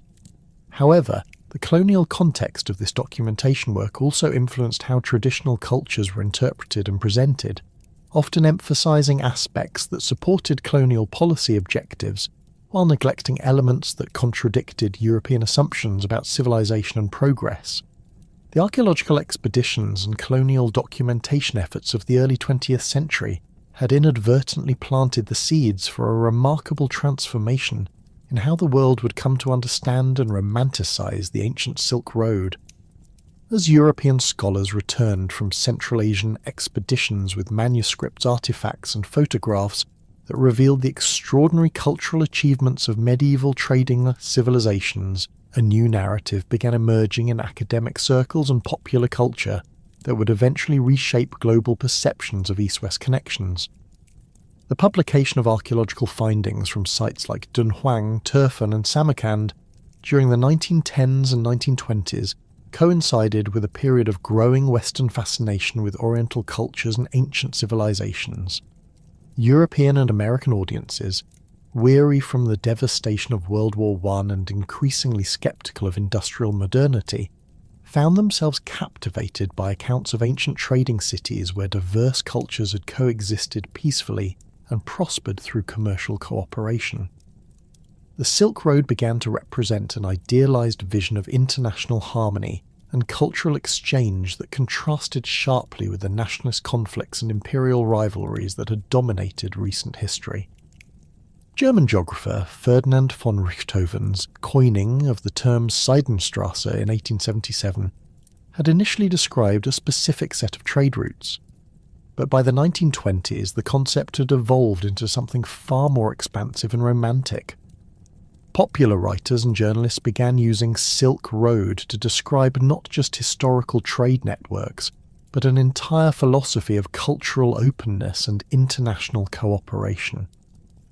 This romanticized interpretation often overlooked the harsh realities of ancient long-distance trade, including the dangers, exploitation and conflicts that had characterized much of Silk Road history, instead emphasizing the exotic appeal and cultural sophistication of ancient trading civilizations. The work of scholars like Paul Pelliot and Aurel Stein provided the factual foundation for this romanticization through their meticulous documentation of Silk Road archaeological sites and manuscript collections. Pelliot's linguistic expertise enabled him to translate and interpret documents that reveal the complexity of medieval Central Asian society, while Stein's photographic documentation preserved visual records of artistic achievements that demonstrated the high level of cultural development along ancient trade routes. Their scholarly publications reached academic audiences, but popular adaptations of their findings captured the imagination of much broader readerships. Swedish explorer Sven Hedin's expeditions to Central Asia during the early 20th century contributed significantly to popular fascination with Silk Road history through his dramatic accounts of desert exploration and archaeological discovery. Hedin's books, translated into multiple languages and widely distributed, combined rigorous geographical research with adventure narratives that appeal to general audiences. His descriptions of discovering ancient cities buried in desert sands, complete with preserved artifacts and architectural remains, created powerful images that would influence popular conceptions of Silk Road history for decades. The establishment of the Soviet Union fundamentally altered the political landscape of Central Asian territories that had been crucial components of historical Silk Road networks. Soviet policies towards Central Asian republics reflected complex tensions between modernization objectives and cultural preservation concerns. The Communist Party's commitment to rapid industrialization and social transformation often conflicted with traditional ways of life that had preserved elements of Silk Road cultural heritage. Soviet planners viewed many traditional practices as obstacles to progress that needed to be eliminated or fundamentally reformed. Soviet archaeological programs in Central Asia during the 1920s and 1930s approached Silk Road heritage from materialist historical perspectives that emphasized economic relationships and class conflicts rather than cultural exchange and international cooperation. Soviet archaeologists conducted extensive excavations at sites throughout Central Asia, producing valuable scientific documentation while interpreting their findings according to Marxist-Leninist theoretical frameworks. These interpretations often emphasize the exploitation of common people by merchant elites and ruling classes, rather than celebrating the cultural achievements that had emerged from commercial prosperity. The construction of modern transportation infrastructure in Soviet Central Asia created new connections between regions that had been isolated since the decline of traditional trade routes. The Turkcib Railway, completed in 1931, linked Central Asian cotton-producing regions with industrial centres in Russia and Siberia, creating economic relationships that echoed some aspects of historical Silk Road commerce, while serving very different political and economic objectives. Soviet planners designed these transportation networks to facilitate resource extraction and industrial development rather than international trade and cultural exchange. World War II brought renewed attention to Central Asian territories as the Soviet Union relocated industrial facilities eastward to avoid German occupation. This wartime industrialization introduced modern manufacturing capabilities to regions that had previously remained largely agricultural, creating new economic foundations that would influence post-war development patterns. The war also demonstrated the strategic importance of Central Asian territories for connecting European Russia with Asian allies, reviving awareness of the geographical advantages that had made these regions crucial for historical trade networks. The emergence of independent nation-states in Central Asia following the collapse of the Soviet Union in 1991 created new political conditions that enabled renewed interest in Silk Road heritage as a source of national identity and international recognition. Countries like Kazakhstan, Uzbekistan, Kyrgyzstan, Tajikistan, and Turkmenistan began promoting their historical connections to Silk Road civilizations as part of efforts to establish distinct national cultures and attract international tourism and investment. This post-Soviet rediscovery of Silk Road heritage often emphasized the positive aspects of historical cultural exchange, while downplaying the conflicts and exploitation that had also characterized ancient trade networks. UNESCO's World Heritage Programme provided international recognition and preservation support for Silk Road archaeological sites beginning in the 1980s. The designation of sites like Samarkand, Bukhara and Khiva as World Heritage locations acknowledged their outstanding universal value while providing frameworks for conservation efforts that balance preservation needs with modern development pressures. These UNESCO designations also enhanced the international profile of Central Asian cultural heritage, contributing to growing global awareness of Silk Road history and its contemporary relevance. The development of international conservation projects at Silk Road sites during the 1990s and 2000s brought together expertise from multiple countries to address preservation challenges that exceeded the capabilities of individual nations. The Getty Conservation Institute's work at sites like the Mogao Caves at Dunhuang demonstrated how international cooperation could achieve the conservation objectives while respecting local sovereignty and cultural values. These projects also provided training opportunities for local conservation professionals, building capacity for long-term heritage preservation. Chinese economic reforms beginning in the 1980s created new opportunities for developing Western Chinese territories that included important historical Silk Road regions. The government's Western Development Strategy, launched in 2000, included substantial investments in transportation infrastructure, urban development, and tourism promotion that affected areas like Xinjiang, Gansu, and other provinces with significant Silk Road heritage. These development efforts often emphasized the historical importance of Silk Road connections, while pursuing modernization objectives that sometimes conflicted with heritage preservation priorities. The launch of China's Belt and Road Initiative in 2013 represented the most ambitious attempt to revive Silk Road connectivity since the medieval period. President Xi Jinping's announcement of the initiative during visits to Kazakhstan and Indonesia explicitly referenced historical Silk Road networks, while proposing modern infrastructure development projects that would connect Asia, Europe, and Africa through land and maritime routes. The initiative's scope, involving potential investments exceeding $1 trillion across more than 60 countries, demonstrated China's commitment to recreating the economic integration that had characterized historical Silk Road networks. The Belt and Road Initiative's land-based components include railway construction projects that follow routes similar to ancient Silk Road pathways, while utilizing modern technology to overcome geographical obstacles that had challenged historical travelers. The China-Europe Railway Express service, connecting Chinese manufacturing centers with European markets through Kazakhstan, Russia, and Belarus, enables cargo shipments to travel between China and Europe in approximately 2 weeks compared to the month or more required for maritime transportation. This service demonstrates how modern technology can revive the speed advantages that had made overland routes competitive with maritime alternatives during certain historical periods. Infrastructure development projects associated with the Belt and Road Initiative include port construction, highway development, and telecommunications networks that create modern equivalents of the caravanserais, roads, and communication systems that had supported historical Silk Road commerce.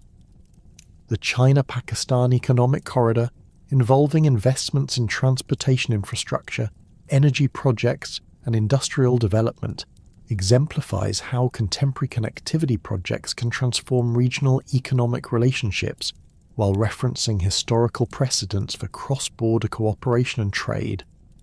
The Belt and Road Initiative's emphasis on cultural exchange and people-to-people connections explicitly acknowledges the cultural dimensions of historical Silk Road networks while promoting contemporary educational exchanges, tourism development, and cultural preservation projects.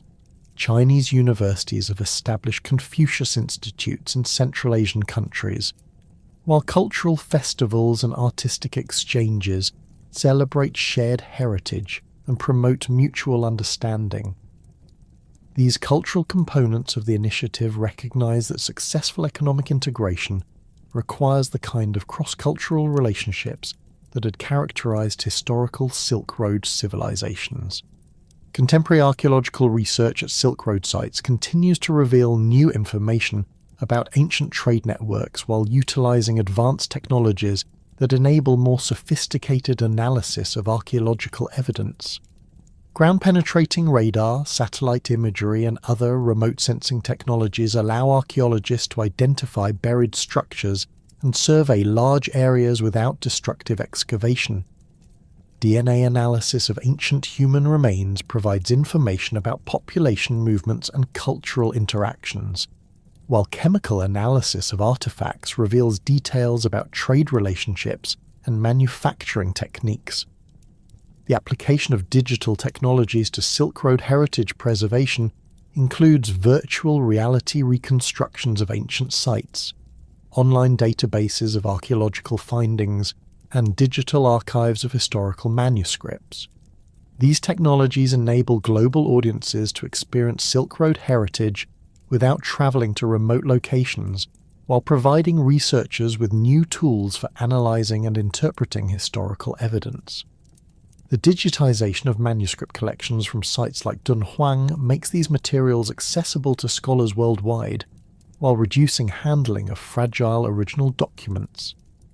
International academic collaborations focused on Silk Road research bring together scholars from multiple countries to investigate questions that require expertise in diverse languages, cultures, and historical traditions. The Silk Road Studies program at various universities facilitates interdisciplinary research that combines archaeology, history, linguistics, art history, and other fields to develop comprehensive understanding of Silk Road civilizations. These collaborative approaches recognize that Silk Road history cannot be fully understood from any single national or cultural perspective. The influence of Silk Road cultural exchanges on contemporary art, cuisine, and cultural practices demonstrates the enduring legacy of ancient connectivity patterns.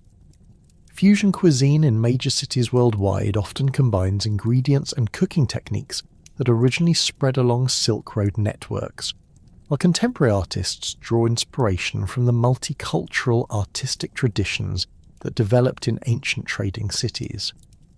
Fashion designers incorporate textile patterns and decorative motifs that originated in Silk Road workshops, while musicians experiment with combinations of instruments and musical styles that echo the cultural synthesis that characterized medieval Central Asian cities.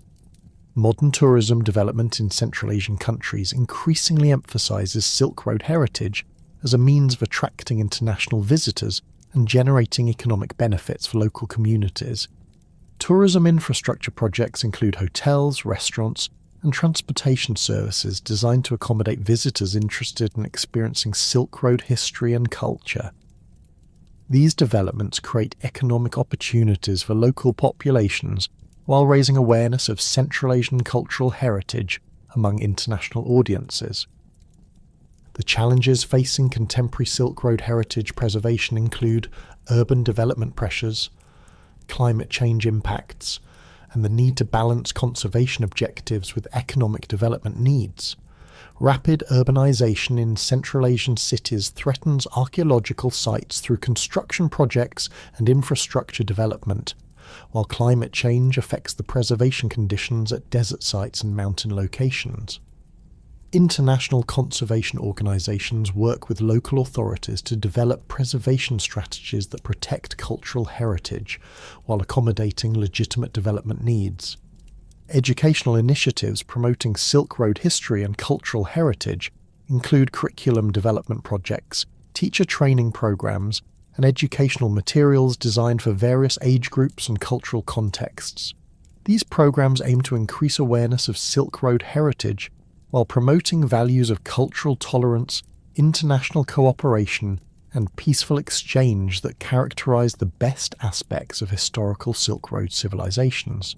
Educational exchanges enable students from different countries to learn about shared heritage while developing cross-cultural understanding and communication skills.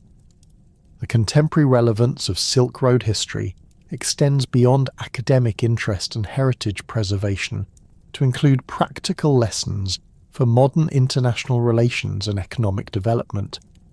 The success of historical Silk Road networks demonstrates the benefits of cultural openness, commercial cooperation, and peaceful exchange between different civilizations.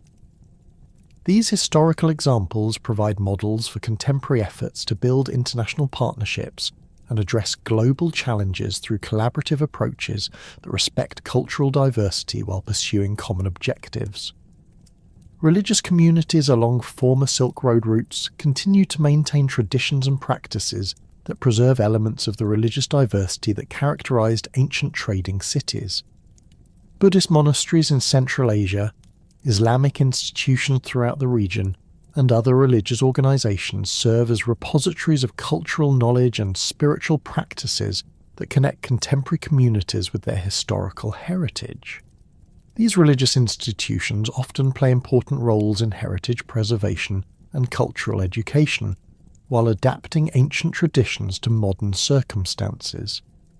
The enduring influence of Silk Road cultural exchanges on international relations reflects the networks of trust, mutual understanding, and cooperative relationships that developed through centuries of commercial and cultural interaction. Contemporary diplomatic relationships between countries along former Silk Road routes often reference shared historical experiences and cultural connections that facilitate communication and cooperation on modern issues. These historical relationships provide foundations for contemporary partnerships while demonstrating the long-term benefits of cultural exchange and peaceful interaction. As the world becomes increasingly interconnected through digital technologies and global economic systems, the Silk Road's legacy offers both inspiration and practical guidance for managing cultural diversity and international cooperation in the 21st century. The ancient trading networks that connected civilizations across Eurasia for over a millennium demonstrate humanity's capacity for peaceful exchange and mutual benefit across cultural boundaries. While modern connectivity operates through different technologies and institutional frameworks, the fundamental principles of mutual respect, commercial cooperation, and cultural exchange that sustained the Silk Road remain relevant for addressing contemporary global challenges and opportunities.